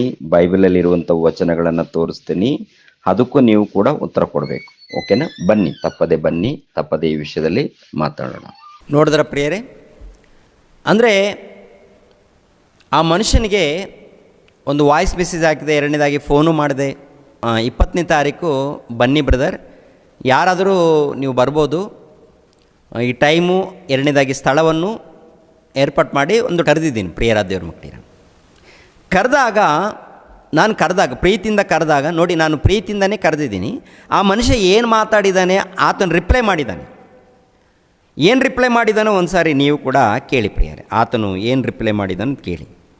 ಏನು ನೀವು ಕರೆದ ತಕ್ಷಣ ಬರಲಿಕ್ಕೆ ನಾವು ನಿಮ್ಮ ಆಳುಗಳ ಅಥವಾ ನಿಮ್ಮ ಫಾಲೋವರ್ಗಳ? ನೀವು ಹೇಳಿದ್ದನ್ನೆಲ್ಲ ಕಣ್ಮುಚ್ಚಿ ನಂಬಲಿಕ್ಕೆ ನಾವು ನಿಮ್ಮ ಫಾಲೋವರ್ಗಳು ಅಲ್ಲ. ನೆನ್ಪಿಟ್ಕೊಳ್ಳಿ, ನಾವು ದೇವ್ರ ವಾಕ್ಯದ ಮೂಲಕ ನಾವು ನೋಡ್ತೀವಿ ಯಾರು ಸರಿಯಾಗಿ ಹೇಳ್ತಿದ್ದಾರೆ, ಯಾರು ಸರಿಯಾಗಿ ಹೇಳಲ್ಲ ಅಂತೇಳಿ. ನಾಚಿಕೆ ಆಗಬೇಕು ನಿಮ್ಮಂಥ ಬೋಧಕರಿಗೆ. ಆಯಿತಾ? ಫೋನಲ್ಲಿ ಮಾತಾಡ್ತೀನಿ ಅಂದಮೇಲೆ ಹೇಳಿಲ್ವಾ? ನಾವೇ ಬರ್ತೀವಿ, ನಾವೇ ಒಂದು ಸ್ಥಳನ ಹೇಳ್ತೀವಿ, ಅಲ್ಲಿ ನೀವು ಬನ್ನಿ ಅಂತೇಳಿ ಅದ್ರಲ್ಲಿ ಆಡಿಯೋದಲ್ಲಿ ಹೇಳಿಲ್ವಾ? ಏನು ನೀವು ನಿಮ್ಮಷ್ಟಿಗೆ ನೀವೇ ರೆಡಿ ಮಾಡೋದು, ಅಲ್ಲಿನ ಕರೆಯೋದು, ಏನಂತ ತಿಳ್ಕೊಂಡಿದ್ದೀರಾ ನೀವು? ಅವೆಲ್ಲ ನಡೆಯಲ್ಲ. ಅರ್ಥ ಆಯ್ತಾ? ನಾವು ಹೇಳಿದ ಜಾಗಕ್ಕೆ ನೀವು ಬರಬೇಕು, ಕೂತ್ಕೋಬೇಕು, ಮಾತಾಡಬೇಕು. ನೀವು ಹೇಳಿದ ಜಾಗಕ್ಕೆಲ್ಲ ಬರ್ಲಿಕ್ಕೆ ನಾವು ರೆಡಿ ಇಲ್ಲ. ನೋಡಿದ್ರ ಪ್ರಿಯರೇ, ಅಂದರೆ ನಾನು ಪ್ರೀತಿಯಿಂದ ಕರೆದಾಗ ಇಲ್ಲೇನಪ್ಪ ಅಂದರೆ ಗಮನಿಸಬೇಕು, ಪ್ರತಿಯೊಬ್ಬರು ಕೂಡ ಗಮನಿಸಬೇಕು. ನಾನು ಪ್ರೀತಿಯಿಂದ ಕರೆದಾಗ ಎಲ್ಲಿ ನಾನು ತಪ್ಪು ಹೇಳಿದ್ದೀನಿ ಅದನ್ನು ಬಂದು ಮಾತನಾಡೋದು ಬಿಟ್ಟು ನೀವು ಕರೆದಾಗ ನಾನ್ಯಾಕೆ ಬರಲಿ ಅಂತೇಳಿ ಅದೊಂದು. 2ನೇದಾಗಿ ಹುಡುಗರು ಅಂದರೆ ಯಾರ್ಯಾರು ಈ ಫೇಸ್ಬುಕ್ಕಲ್ಲಿ ಉತ್ತರ ಕೊಟ್ಟಿದ್ದಾರೆ, ಏನೇನು ಮಾತಾಡಿದ್ದಾರೆ ನಮಗಂತೂ ಗೊತ್ತಿಲ್ಲ. ಅವನು ಏನು ಹೇಳ್ತಾನಂತ ನೋಡುವಾಗ ನೀವೇನಾದರೂ ಚೂ ಬಿಟ್ಟಿದ್ದೀರಾ, ನಿಮಗೆ ನಾಚಿಕೆ ಆಗಬೇಕು ಅಂತೇಳಿ ಎಷ್ಟು ವರ್ಸ್ಟಾಗಿ ಮಾತಾಡ್ತಾ ಇದ್ದಾನೆ. ದೇವರ ಮಕ್ಕಳು ಹಾಗೆ ಮಾತಾಡ್ಬೋದಾ? ಮುಖಾಮುಖಿಯಾಗಿ ಕರೆದ ಮೇಲೆ ಬರಬೇಕು ತಾನೆ ಪ್ರಿಯರೇ. ಬರೋದು ಬಿಟ್ಟು ಎಷ್ಟು ಏಕವಚನದಿಂದ ಒಂದು ರೀತಿಯಲ್ಲಿ ವರ್ಸ್ಟಾಗಿ ಮಾತನಾಡುವಂಥದ್ದು ನೋಡಿದ್ದೇವೆ. ಪ್ರಿಯರ ದೇವ್ರ ಮಕ್ಕಳಿರ ಈ ರೀತಿ ಇವರು ಮಾತಾಡಿದ್ದಾರೆ. ಅಂದರೆ ಯೇಸು ಕ್ರಿಸ್ತರನ್ನು ಉನ್ನತವಾಗಿ ಪರಿಚಯ ಮಾಡೋದು ಬಿಟ್ಟು, ಅವಕಾಶ ಬಂದಾಗ, ಸಮಯ ಬಂದಾಗ ಉನ್ನತವಾಗಿ ಪರಿಚಯ ಮಾಡೋದು ಬಿಟ್ಟು ಏನಿದೆಲ್ಲ ಮಾತುಗಳು? ಅಂದರೆ ಸಮಾಧಾನ ಪಡಿಸುವಂಥ ಮಾತುಗಳ ಅಥವಾ ಕಿರಿಕಿರಿ ಮಾಡುವಂಥ ಮಾತುಗಳ? ಒಬ್ಬ ದೇವರ ಸೇವಕನು, ಒಬ್ಬ ದೇವರ ಬೋಧಕನು ಸಮಾಜದಲ್ಲಿ ಒಂದು ಉನ್ನತವಾಗಿ ವಾಕ್ಯಗಳನ್ನು ಸಾರುವಂಥ ಒಬ್ಬ ಸೇವಕನು ಕರೆದಾಗ ಬರೋದು ಬಿಟ್ಟು ನಿನಗೆ ನಾಚಿಕೆ ಇಲ್ವಾ, ಏನು ಕಲಿಸಿದೆ ಹುಡುಗರಿಗೆ? ಅಂದರೆ ಹುಡುಗರಿಗೆ ಹೀಗೆ ಕಲಿಸ್ತಾರೆ. ಅಂದರೆ ಅವ್ರು ಮಾತಾಡೋಂಥ ಮಾತುಗಳಿಗೆ ಯಾರೋ ಬಾಯಿಗೆ ಬಂದಾಗ ಬೈದಿದ್ದಾರೆ ಅವ್ರನ್ನ, ಅವ್ರು ಯಾರೋ ನಮ್ಗೆ ಗೊತ್ತಿಲ್ಲ, ಹಾಗಂತ ನೀವೇ ಚೂ ಬಿಟ್ಟಿದ್ದೀರಾ? ಅಂದರೆ ಏನಿವೆಲ್ಲ ಮಾತುಗಳು, ಇವೆಲ್ಲ ಏನಿದು? ಅಂದರೆ ಕಿರಿಕಿರಿ ಮಾಡುವಂಥ ಮಾತುಗಳು. ಕಿರಿಕಿರಿ ಮಾಡೋನು ಕ್ರೈಸ್ತನಾಗಲ್ಲ. ಮೊಟ್ಟ ಮೊದಲು ಕ್ರೈಸ್ತನಾಗಬೇಕು. ಮೊದಲನೇದಾಗಿ ದೀಕ್ಷೆ ಸ್ಥಾನ ಪಡ್ಕೊಂಡು, ಅಂದರೆ ದೇವರ ಬಳಿಯಲ್ಲಿ ಪಾಪ ಕ್ಷಮಾಪಣೆ ಹೊಂದಿಕೊಂಡು, ದೇವರ ಬಳಿಯಲ್ಲಿ ಪಾಪ ಕ್ಷಮಾಪಣೆ ಹೊಂದಿಕೊಂಡು ದೀಕ್ಷೆ ಸ್ಥಾನ ಪಡ್ಕೊಂಡು ಯಥಾರ್ಥವಾಗಿ ಬದುಕದೆ ಹೋದರೆ ಸ್ವರ್ಗಕ್ಕೆ ಹೋಗಲ್ಲ ಸಹೋದರ. ದೇವರು ಇರುವಂಥ ಪರಲೋಕಕ್ಕೆ ಹೋಗಲ್ಲ ಸಹೋದರ. ದೇವರು ಇರುವಂಥ ಪರಲೋಕಕ್ಕೆ ಹೋಗಬೇಕಾದ್ರೆ ನಿನ್ನ ನಾಲಿಗೆ ಸರಿ ಇರಬೇಕು, ನಿಮ್ಮ ಪ್ರವರ್ತನೆ ಸರಿ ಇರಬೇಕು, ಓಕೆನಾ? ನಿಮ್ಮ ಜೀವಿತ ಸರಿ ಇರಬೇಕು, ನಿಮ್ಮ ಕುಟುಂಬದಲ್ಲಿ ಜೀವಿತ ಸರಿ ಇರಬೇಕು, ಪ್ರವರ್ತನೆ ಸರಿ ಇರಬೇಕು, ಮಾತುಗಳು ಸರಿ ಇರಬೇಕು, ಹುಚ್ಚುಚ್ಚಾಗಿ ಮಾತಾಡಬಾರ್ದು. ಕೊನೆಯದಾಗಿ ಬರಲ್ಲ ಅಂತ ಹೇಳ್ದ. ಬರಲ್ಲ ಅಂದಾಗ ತಾನೊಂದು ಡೇಟ್ ಕೊಡ್ತೀನಿ ಅಂತ ಹೇಳ್ದ. ಪ್ರಿಯರ ದೇವ್ರ ಮಕ್ಕಳಿರ, ತಾನೊಂದು ಡೇಟ್ ಕೊಡ್ತೀನಿ ಅಂತ ಹೇಳ್ದ. ಓಕೆ, ಅದಕ್ಕೂ ನಾನು ಒಪ್ಪಿದೆ. ಡೇಟ್ ಕೊಡು, ಎಲ್ಲಿ ಡೇಟ್, ಯಾವ ಡೇಟ್ ಫಿಕ್ಸ್ ಮಾಡ್ತೀಯ ಮಾಡು, ಯಾವ ಸ್ಥಳ ಫಿಕ್ಸ್ ಮಾಡ್ತೀಯ ಮಾಡಪ್ಪ, ನಾನು ಖಂಡಿತವಾಗಿ ಬರ್ತೀನಿ ಅಂತ. ಅದಕ್ಕೂ ನಾನು ಒಪ್ಕೊಂಡೆ. ಪ್ರಿಯರ ದೇವ್ರ ಮಕ್ಕಳಿರ, ಅವ್ರು ಕೊಡುವಂಥ ಡೇಟಿಗೆ ನಾನು ಒಪ್ಕೊಂಡೆ, ಅವರು ಹೇಳುವಂಥ ಸ್ಥಳಕ್ಕೂ ಕೂಡ ನಾನು ಒಪ್ಕೊಂಡಿದ್ದೀನಿ. ಇವಾಗ ಅವರು ಗದಗ ಪಟ್ಟಣದಲ್ಲಿ ಮೀಟಿಂಗ್ ಏರ್ಪಾಟ್ ಮಾಡಿದ್ದಾರೆ. ಗದಗ ಪಟ್ಟಣದಲ್ಲಿ ಚರ್ಚೆ ವೇದಿಕೆ 26ನೇ ತಾರೀಕು ನಾನು ರೆಡಿ ಇದ್ದೀನಿ ಅಂತ ಹೇಳಿದ್ದೀನಿ, ಗದಗ ಪಟ್ಟಣದಲ್ಲಿ ಅಂತೇಳಿ ಫಿಕ್ಸ್ ಆಗಿದೆ. ನಾನು ಏನು ಮಾತನಾಡಬೇಕು ಅಂದ್ಕೊಂಡಿದ್ದೀನೋ ಕೊನೆ ತನಕ ನೋಡಿದ್ರೆ ಗೊತ್ತಾಗುತ್ತೆ. ಅಂದರೆ ಬೆಂಗಳೂರು ಪಟ್ಟಣದಿಂದ ಗದಗ ಪಟ್ಟಣ ನೋಡುವಾಗ ಸುಮಾರು ಒಂದು 500 ಕಿಲೋಮೀಟರ್ ಇರುತ್ತೆ. ಆಯ್ತು ಬರ್ತೀನಂತ ಒಪ್ಕೊಂಡಿದ್ದೀನಿ ನಾನು. ಆಯ್ತು ಬರ್ತೀನಂತ ನಾನು ಒಪ್ಕೊಂಡಿದ್ದೀನಿ. ಬರ್ತೀನಂತ ನಾನು ಒಪ್ಪಿಕೊಂಡಾಗ ಇವಾಗ ಬ್ರದರ್ ಏನು ಮಾಡಬೇಕು, ಜೋಯ್ ಬ್ರದರ್ ಏನು ಮಾಡಬೇಕು? ಇವಾಗ ಈ ಕಾರ್ಯಕ್ರಮ ಇದೆ ಅಂಥೇಳಿ ಅನೌನ್ಸ್ಮೆಂಟ್ ಮಾಡಬೇಕು. ಈ ಚರ್ಚೆ ವೇದಿಕೆ ಕಾರ್ಯಕ್ರಮ ಇದೆ ಅಂಥೇಳಿ ಅನೌನ್ಸ್ಮೆಂಟ್ ಮಾಡಬೇಕು ಅಷ್ಟೇ. ಅದನ್ನು ಬಿಟ್ಟು ಆ ಮನುಷ್ಯ ಏನೇನು ಮಾತನಾಡಿದ್ದಾನೆ ಅಂತ ನೋಡುವಾಗ ಒಂದು ಸಾರಿ ಈ ವಿಡಿಯೋವನ್ನು ಕೂಡ ನೋಡೋಣ. ಒಬ್ಬ ಅವರ ಕಡೆ ಹುಡುಗ, ರಾಮು ಕಡೆಯ ಹುಡುಗ ಒಬ್ಬ ಆಗ್ತಾನೆ, ಮೆಸೇಜ್ ಆಗ್ತಾನೆ, ಯೇಸು ಕ್ರಿಸ್ತನು ನಾನು ದೇವರಂತ ಎಲ್ಲೂ ಹೇಳಿಕೊಂಡಿಲ್ಲ, ಆತನನ್ನ ದೇವರು ಮಾಡಿಬಿಟ್ರಲ್ಲ ಎಂಬುದಾಗಿ. ಆಯ್ತಾ, ಇನ್ನೊಬ್ರು ಮಾಡ್ತಾರೆ, ಅವ್ರ ಕಡೆ ಹುಡುಗರು, ಹಳೆ ಒಡಂಬಡಿಕೆಯಲ್ಲಿ ಆಗಲಿ ಹೊಸ ಒಡಂಬಡಿಕೆಯಲ್ಲಿ ಆಗಲಿ ದೇವರು ಎಲ್ಲೂ ಬದಲಾಗಲಿಲ್ಲ, ದೇವರು ನಿನ್ನೆ ಇದ್ದಾಗೆ ಇವತ್ತು ನಾಳೆಯೂ ಎಂದೆಂದಿಗೂ ಹಾಗೆಯೇ ಇರುತ್ತಾನೆ, ದೇವರು ಬದಲಾಗುವುದಿಲ್ಲ. ಆದರೆ ಕ್ರೈಸ್ತರು ಬೈಬಲ್ ಅರ್ಥ ಆಗದೆ ದೇವರನ್ನ ಬದಲಾಯಿಸಿ ಬಿಟ್ಟಿದ್ದಾರೆ. ಅಂದ್ರೆ ನಾವು ಯೇಸು ಕ್ರಿಸ್ತನನ್ನ ದೇವರು ಎಂದು ಹೇಳುವುದು ಅವರು ಒಪ್ಪಿಕೊಳ್ತಾ ಇಲ್ಲ. ನೋಡಿ, ನಾವು ಯೇಸು ಕ್ರಿಸ್ತರನ್ನು ದೇವರು ಅಲ್ಲ ಎಂದು ನಾನು ಹೇಳಿದ್ದೀನಿ ಅಂತೆ, ಅದೇ ಪ್ರಕಾರ ನಮ್ಮ ಹುಡುಗರು ಹೇಳಿದಾರಂತೆ. ಈ ರೀತಿ ಈ ಮನುಷ್ಯನು ಮಾತನಾಡಿದ್ದಾನೆ. ಅಂದರೆ ಈ ಮೀಟಿಂಗ್ ಯಾಕೆ ಮಾಡಿದ್ದೀವಿ, ಯಾಕೆ ಏರ್ಪಾಟ್ ಮಾಡಿದ್ದೀವಿ ಅಂತಂದರೆ, ನಮ್ಮ ಕಡೆಯಲ್ಲಿದ್ದಂಥ ಹುಡುಗರು ಆತನಿಗೇನು ಬಾಯಿಗೆ ಬಂದಾಗ ಬೈದಿದ್ದಾರಂತೆ, ಬಾಯಿಗೆ ಬಂದಾಗ ಮಾತನಾಡಿದಾರಂತೆ, ಹೊಲಸುವಾಗಿ ಮಾತನಾಡಿದಾರಂತೇಳಿ ಅದೊಂದು ನಿಂದನೆ ತೋರಿಸ್ತಾರೆ. ಎರಡನೇದಾಗಿ ನಾವು ಯೇಸು ಕ್ರಿಸ್ತರನ್ನು ದೇವರು ಅಲ್ಲವೆಂದು ಹೇಳಿದ್ದೀವಿ ಅಂತೇಳಿ ಇದೊಂದು ನಿಂದನೆ ಹಾಕಿದ್ದಾನೆ. ಇವಾಗ ಚರ್ಚೆ ವೇದಿಕೆ ಏರ್ಪಾಟ್ ಮಾಡಿದಾಗ ಅಲ್ಲಿ ಡಿಕ್ಲೇರ್ ಆಗುತ್ತಲ್ವಾ, ಚರ್ಚೆ ವೇದಿಕೆ ಮಾಡುವಾಗ ಅಲ್ಲಿ ಡಿಕ್ಲೇರ್ ಆಗುತ್ತೆ. ಅದನ್ನು ಬಿಟ್ಟು ಮುಂಚಿತವಾಗಿ ಇಲ್ಲಿ ನಮ್ಮ ಕ್ರೈಸ್ತರ ಮಧ್ಯದಲ್ಲಿ ಏನು ಮಾಡ್ತಾ ಇದ್ದಾನಂತ ನೋಡುವಾಗ ಕಿರಿಕಿರಿಗಳು. ಅಂದರೆ ರಾಮು ಬ್ರದರ್ ಕಡೆಯವರು ನಮ್ಮನ್ನು ಬೈದಿದ್ದಾರೆ, ಅವಮಾನಪಡಿಸಿದ್ದಾರೆ, ನಮ್ಮನ್ನು ನಿಂದಿಸಿದ್ದಾರೆ. ಒಂದು ಹೇಳ್ತೀನಿ ನೋಡಿ, ನಮ್ಮ ಕಡೆಯವರು ಇದ್ದಾರೆ ನೋಡಿ, ಸೇವೆ ಮಾಡ್ತಾ ಇದ್ದಾರೆ. ನಮ್ಮ ಕಡೆಯವರು ಇದ್ದವರು ಸೇವೆ, ಸುವಾರ್ಥ ಸೇವೆ ಮಾಡೋರು. ಎರಡನೇದಾಗಿ ನಮ್ಮ ವಾಕ್ಯ ಅಂದರೆ ದೇವರ ವಾಕ್ಯಕ್ಕೆ ವಿಧೇಯರಾಗೋರು ಇರ್ತಾರೆ. ದೇವರ ವಾಕ್ಯಕ್ಕೆ ವಿಧೇಯರಾಗದೆ ಬಾಯಿಗೆ ಬಂದಾಗ ಮಾತಾಡೋರು ನಮ್ಮವರಲ್ಲ. ಇದೇ ಮಾತು ಹೇಳ್ತೀನಿ ನೋಡಿ, ದೇವ್ರ ವಾಕ್ಯಕ್ಕೆ ವಿಧೇಯರಾಗಿ ಭಕ್ತಿಯಿಂದ ಯಾರು ನಡ್ಕೊಳ್ತಾರೋ ಅವರು ದೇವರ ಕಡೆಯವರು, ನಮ್ಮ ಕಡೆಯವರು. ದೇವರ ವಾಕ್ಯಕ್ಕೆ ವಿಧೇಯರಾಗದೆ ಬಾಯಿಗೆ ಬಂದಾಗ ಮಾತಾಡೋರು ನಮ್ಮವರಲ್ಲ. ಮತ್ತು ಫೇಸ್ಬುಕ್ಕಲ್ಲಿ ಯಾರ್ಯಾರು ಮಾತಾಡಿದರೋ ಅವ್ರು ಯಾರು ನಮ್ಗೆ ಗೊತ್ತಿಲ್ಲ. ಒಂದು ವೇಳೆ ನಮ್ಮನ್ನು ಪ್ರೀತಿಸ್ಬೋದು, ದೇವರನ್ನ ಪ್ರೀತಿಸ್ಬೋದು, ಇಲ್ಲಂತ ನಾನು ಹೇಳ್ತಾ ಇಲ್ಲ. ಆದರೆ ಹೊಲಸು ಮಾತುಗಳನ್ನು ಯಾರು ಮಾತಾಡ್ತಾರೋ ಅವರು ದೇವರ ಮಕ್ಕಳು ಆಗಲ್ಲ. ನೀವು ಆಗಲ್ಲ, ಇನ್ನೊಬ್ಬರು ಆಗಲ್ಲ. ಒಂದು ವೇಳೆ ನಾನು ಮಾತಾಡಿದ್ರು ನಾನು ಆಗಲ್ಲ. ಯಾಕೆಂದರೆ ಸರಿ ಮಾಡ್ಕೋಬೇಕು. ಒಂದು ವೇಳೆ ಆವೇಶದಿಂದ ಮಾತಾಡಿದ್ರೆ ಅದನ್ನು ಸರಿ ಮಾಡ್ಕೋಬೇಕು. ಸರಿಪಡಿಸ್ಕೋಬೇಕು. ಓಕೆ, ಇವ್ರು ಯಾರೋ ಬೈದಿದ್ದಾರಂತೆ, ಓಕೆನಾ, ಅವ್ರು ಯಾರು ಬೈದಿದ್ದಾರೋ ಅವ್ರ ಹೆಸರೇನೋ ನಮ್ಗೆ ಗೊತ್ತಿಲ್ಲ. ಆದರೆ ನಮ್ಮ ಹುಡುಗರು ಮಾತ್ರ ಅಂಥ ಕೆಲಸ ಮಾಡಲ್ಲ. ನಮ್ಮ ಹುಡುಗರು ಮಾತ್ರ ಅಂಥ ಕೆಲಸ ಮಾಡಲ್ಲ. ದೇವರಿಗೆ ವಿಧೇಯರಾಗ್ತಾರೆ, ದೇವರನ್ನು ಉನ್ನತವಾಗಿ ಪರಿಚಯ ಮಾಡ್ತಾರೆ. ಓಕೆನಾ, ಯೇಸು ಕ್ರಿಸ್ತರನ್ನು ಕೂಡ ಉನ್ನತವಾಗಿ ಪರಿಚಯ ಮಾಡ್ತಾರೆ. ಯೇಸು ಕ್ರಿಸ್ತರು ಲೋಕ ರಕ್ಷಕನು, ಪಾಪ ವಿಮೋಚಕನು, ಮೋಕ್ಷ ಪ್ರದಾತನು, ಯುಗ ಪುರುಷನು, ಶಕಪುರುಷನು, ದೈವಕುಮಾರನಾದಂಥ ಈತನು ದೇವರು ಅಂತೇಳಿ ನಮ್ಮ ಹುಡುಗರು ಎಲ್ಲರೂ ಪರಿಚಯ ಮಾಡ್ತಾರೆ. ನಾನು ಕೂಡ ಸುಮಾರು ವರ್ಷಗಳಿಂದ ಯಾವಾಗ ನಂಬಿಕೊಂಡಿದ್ದೀನೋ ಅಂದಿನಿಂದ ಪರಿಚಯ ಮಾಡಿದ್ದೀನಿ. ಯೇಸು ಕ್ರಿಸ್ತರು ದೈವಕುಮಾರನು, ಬೈಬಲಲ್ಲಿ ಏನಿದೆ? ದೈವಕುಮಾರನು. ಯೇಸು ಕ್ರಿಸ್ತರು ದೈವಕುಮಾರನು, ದೇವರು ಅಂತ ಇರುತ್ತೆ. ಆದರೆ ತಂದೆಯಾದ ದೇವರು ಅಲ್ಲ. ತಂದೆಯಾದ ದೇವರಿದ್ದಾರೆ, ತಂದೆಯಾದ ದೇವರು ಇವರು ಒಪ್ಪೋದಿಲ್ಲ ರೀ. ಇವರಿದ್ದಾರಲ್ಲ, ತಂದೆಯಾದ ದೇವರಿಲ್ಲ, ಎಲ್ಲ ಯೇಸು ಕ್ರಿಸ್ತರೇ ತಂದೆ, ಯೇಸು ಕ್ರಿಸ್ತರೇ ಪವಿತ್ರಾತ್ಮರು, ಯೇಸು ಕ್ರಿಸ್ತರೇ ಎಲ್ಲ ಅಂತೇಳಿ ಈ ರೀತಿ ಅಂದ್ಕೊಳ್ತಾರೆ. ಅದು ತಪ್ಪು ಅಂತ ನಾನು ಖಂಡಿಸ್ತಾ ಇದ್ದೀನಿ. ಅದು ಹಾಗಲ್ಲ, ಅದು ತಪ್ಪು ಬ್ರದರ್, ಅದು ಸರಿಯಲ್ಲ, ವಾಕ್ಯಕ್ಕೆ ವಿರುದ್ಧವಾದದ್ದು. ಯಾಕೆಂದರೆ ಯೇಸು ಪ್ರಭು ಇದ್ದಾರೆ, ತಂದೆಯಾದ ದೇವರು ಇದ್ದಾರೆ, ಪವಿತ್ರಾತ್ಮರಿದ್ದಾರೆ, ಮೂವರು ಒಗ್ಗಟ್ಟಾಗಿದ್ದಾರೆ, ಒಂದಾಗಿದ್ದಾರೆ ಅಂಥೇಳಿ ನಾನು ಅನೇಕ ವಿಡಿಯೋಗಳನ್ನು ಮಾತಾಡಿದ್ದೀನಿ. ಅಷ್ಟೇ ಯಾಕೆ, ಯೇಸು ಕ್ರಿಸ್ತರು ದೇವರು ಎಂದು ಒಂದು ಹಾಡನ್ನು ಕೂಡ ಹಾಡಿದ್ದೀನಿ. ಬೇಕಾದರೆ ಆ ವಿಡಿಯೋವನ್ನು ನೋಡಿ ಪ್ರಿಯರೇ.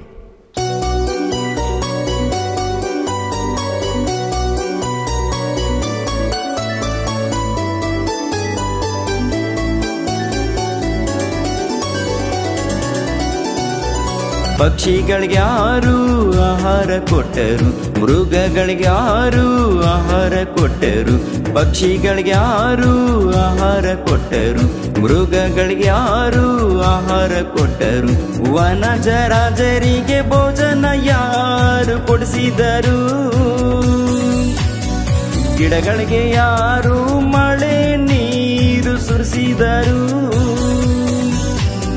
ವನಜರಾಜರಿಗೆ ಭೋಜನ ಯಾರು ಕೊಡಿಸಿದರು, ಗಿಡಗಳಿಗೆ ಯಾರು ಮಳೆ ನೀರು ಸುರಿಸಿದರು,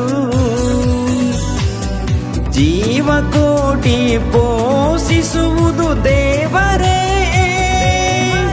ಸರ್ವ ಕಾರ್ಯದ ಶಿಲ್ಪಿಕಾರನು ಯೇಸು ದೇವರೇ. ನೋಡಿದ್ರಾ?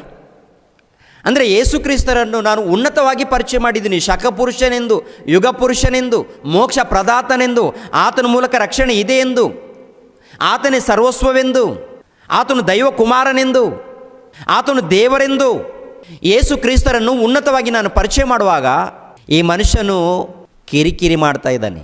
ನಿಜವಾಗಲೂ ಈ ಮನುಷ್ಯನು ದೇವರ ಸೇವಕನ? ನಿಜವಾಗಲೂ ಈ ಮನುಷ್ಯನು ಯೇಸು ಕ್ರಿಸ್ತರು ನಂಬಿರುವಂಥ ಕ್ರೈಸ್ತನ? ಯೇಸು ಕ್ರಿಸ್ತರು ನಂಬಿರುವಂಥ ಕ್ರೈಸ್ತನಾದರೆ ಯೇಸು ಕ್ರಿಸ್ತರಲ್ಲಿರುವಂಥ ಗುಣಗಳು, ಭಕ್ತರಲ್ಲಿ ಇರುವಂಥ ಗುಣಗಳು ಅವರಲ್ಲಿರುತ್ತೆ. ಆದರೆ ಭಕ್ತರಲ್ಲಿರುವಂಥ ಗುಣಗಳು ಯಾವುದೂ ಕೂಡ ಕಾಣಲ್ಲ. ನೋಡೋದಕ್ಕೆ ಕುರಿವೇಷ, ನೋಡೋದಕ್ಕೇನು ಕುರಿವೇಷ, ಒಳಗಡೆನು ಕುತಂತ್ರ. ಒಳಗಡೆ ಕುತಂತ್ರ ಅಂದರೆ ತೋಳ. ನೋಡೋದಕ್ಕೆ ಮಾತ್ರ ಕುರಿವೇಷ. ನೋಡಿ ಎಷ್ಟು ಮುದ್ದಾಗಿ ಮಾತಾಡ್ತಾರೆ ಅಂದರೆ, ಅಬ್ಬಾಬಾಬಾ ಎಷ್ಟು ಚೆನ್ನಾಗಿ ಮಾತಾಡ್ತಾರೆ ನೋಡ್ರಿ. ಎಲ್ಲರೂ ನೋಡಬೇಕು, ಅಬ್ಬಾಬಾ ಎಷ್ಟು ಪರವಾಗಿಲ್ಲಪ್ಪ ನೀಟಾಗಿ ಮಾತಾಡಿದ್ದಾನೆ ಅಂದ್ಕೋಬೇಕು. ಎಷ್ಟು ನೀಟು, ಎಷ್ಟು ಚೆನ್ನಾಗಿ, ಅಬ್ಬಾಬಾಬಾ. ನಾನು ಮಾತನಾಡ್ತೀನಿ, ನಾನು ಚರ್ಚೆಗೆ ಬರ್ತೀನಿ ಅಂದಾಗ ಪ್ರಕಟಣೆ ಮಾತ್ರ ಮಾಡಬೇಕು. ಅದನ್ನು ಬಿಟ್ಟು ಮತ್ತೇನಿದು ಕಿರಿಕಿರಿಗಳೇನಿದು? ನಾವು ಬಂದ ಮೇಲೆ ಗಲಾಟೆಗಳನ್ನು ಉಂಟು ಮಾಡಬೇಕಂತಾನ? ಏನು ಉದ್ದೇಶ ಏನು? ನೀವೇ ಆಲೋಚನೆ ಮಾಡಿ ಪ್ರಿಯರ ದೇವ್ರ ಮಕ್ಕಳಿರ. ಏನು ಅರ್ಥ ಆಗ್ತಾ ಇದೆ? ಫೋನಲ್ಲಿ ಮಾತನಾಡಿದ್ರು ಅಲ್ಲಿ ಸಮಾಧಾನ ಇಲ್ಲ, ಮುಖಾಮುಖಿಯಾಗಿ ಬಂದು ಮಾತನಾಡೋಣ ಅಂದರೆ ಇಲ್ಲಿ ಕೂಡ ಸರಿಯಾದ ರೆಸ್ಪಾನ್ಸ್ ಇಲ್ಲ. ಹೋಗ್ಲಿ ಅಲ್ಲಿಗೆ ಬರ್ತೀನಂತಂದಾಗ ಅದಕ್ಕಿಂತ ಮುಂಚಿತವಾಗಿಯೇ ಈ ಕಿರಿಕಿರಿ ವಿಡಿಯೋಗಳು. ಹೋಗ್ಲಿ ವಾಕ್ಯಕ್ಕೆ ಎಲ್ಲಾದರೂ ಭಿನ್ನವಾಗಿ ನಾನು ಮಾತನಾಡಿದ್ದೀನ, ಅದನ್ನು ತೋರಿಸಿ ಏನಾದರೂ ಖಂಡಿಸ್ತಾರಾ? ಅದು ಇಲ್ಲ. ವಾಕ್ಯಗಳನ್ನು ತೋರಿಸೋದೇನಿಲ್ಲ. ಇವನು ಸುಳ್ಳು ಬೋಧಕ, ಅವರೆಲ್ಲರೂ ರಾಮು ಕಡೆಯವರು. ನಾವೆಲ್ಲರೂ ದೇವರ ಮಕ್ಕಳು, ಎಲ್ಲರೂ ದೇವರ ಮಕ್ಕಳು.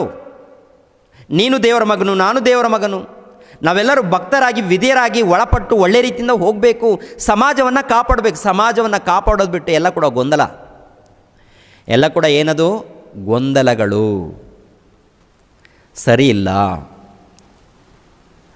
ಆದ್ದರಿಂದ ಪ್ರಿಯರಾದ ದೇವ್ರ ಮಕ್ಕಳಿರ, ನಾನು ಪ್ರೀತಿಯಿಂದ ಹೇಳ್ತಾ ಇದ್ದೀನಿ, ಸರಿಯಾಗಬೇಕು. ಯಾಕೆಂದರೆ ಕ್ರೈಸ್ತರ ಮಧ್ಯದಲ್ಲಿ ಸಮಾಧಾನ ಇರಬೇಕು, ಕ್ರೈಸ್ತರ ಮಧ್ಯದಲ್ಲಿ ಪ್ರೀತಿ ಇರಬೇಕು, ಈ ಕ್ರೈಸ್ತರ ಮಧ್ಯದಲ್ಲಿ ಉನ್ನತವಾಗಿ ಸೇವೆ ನಡಿಬೇಕು.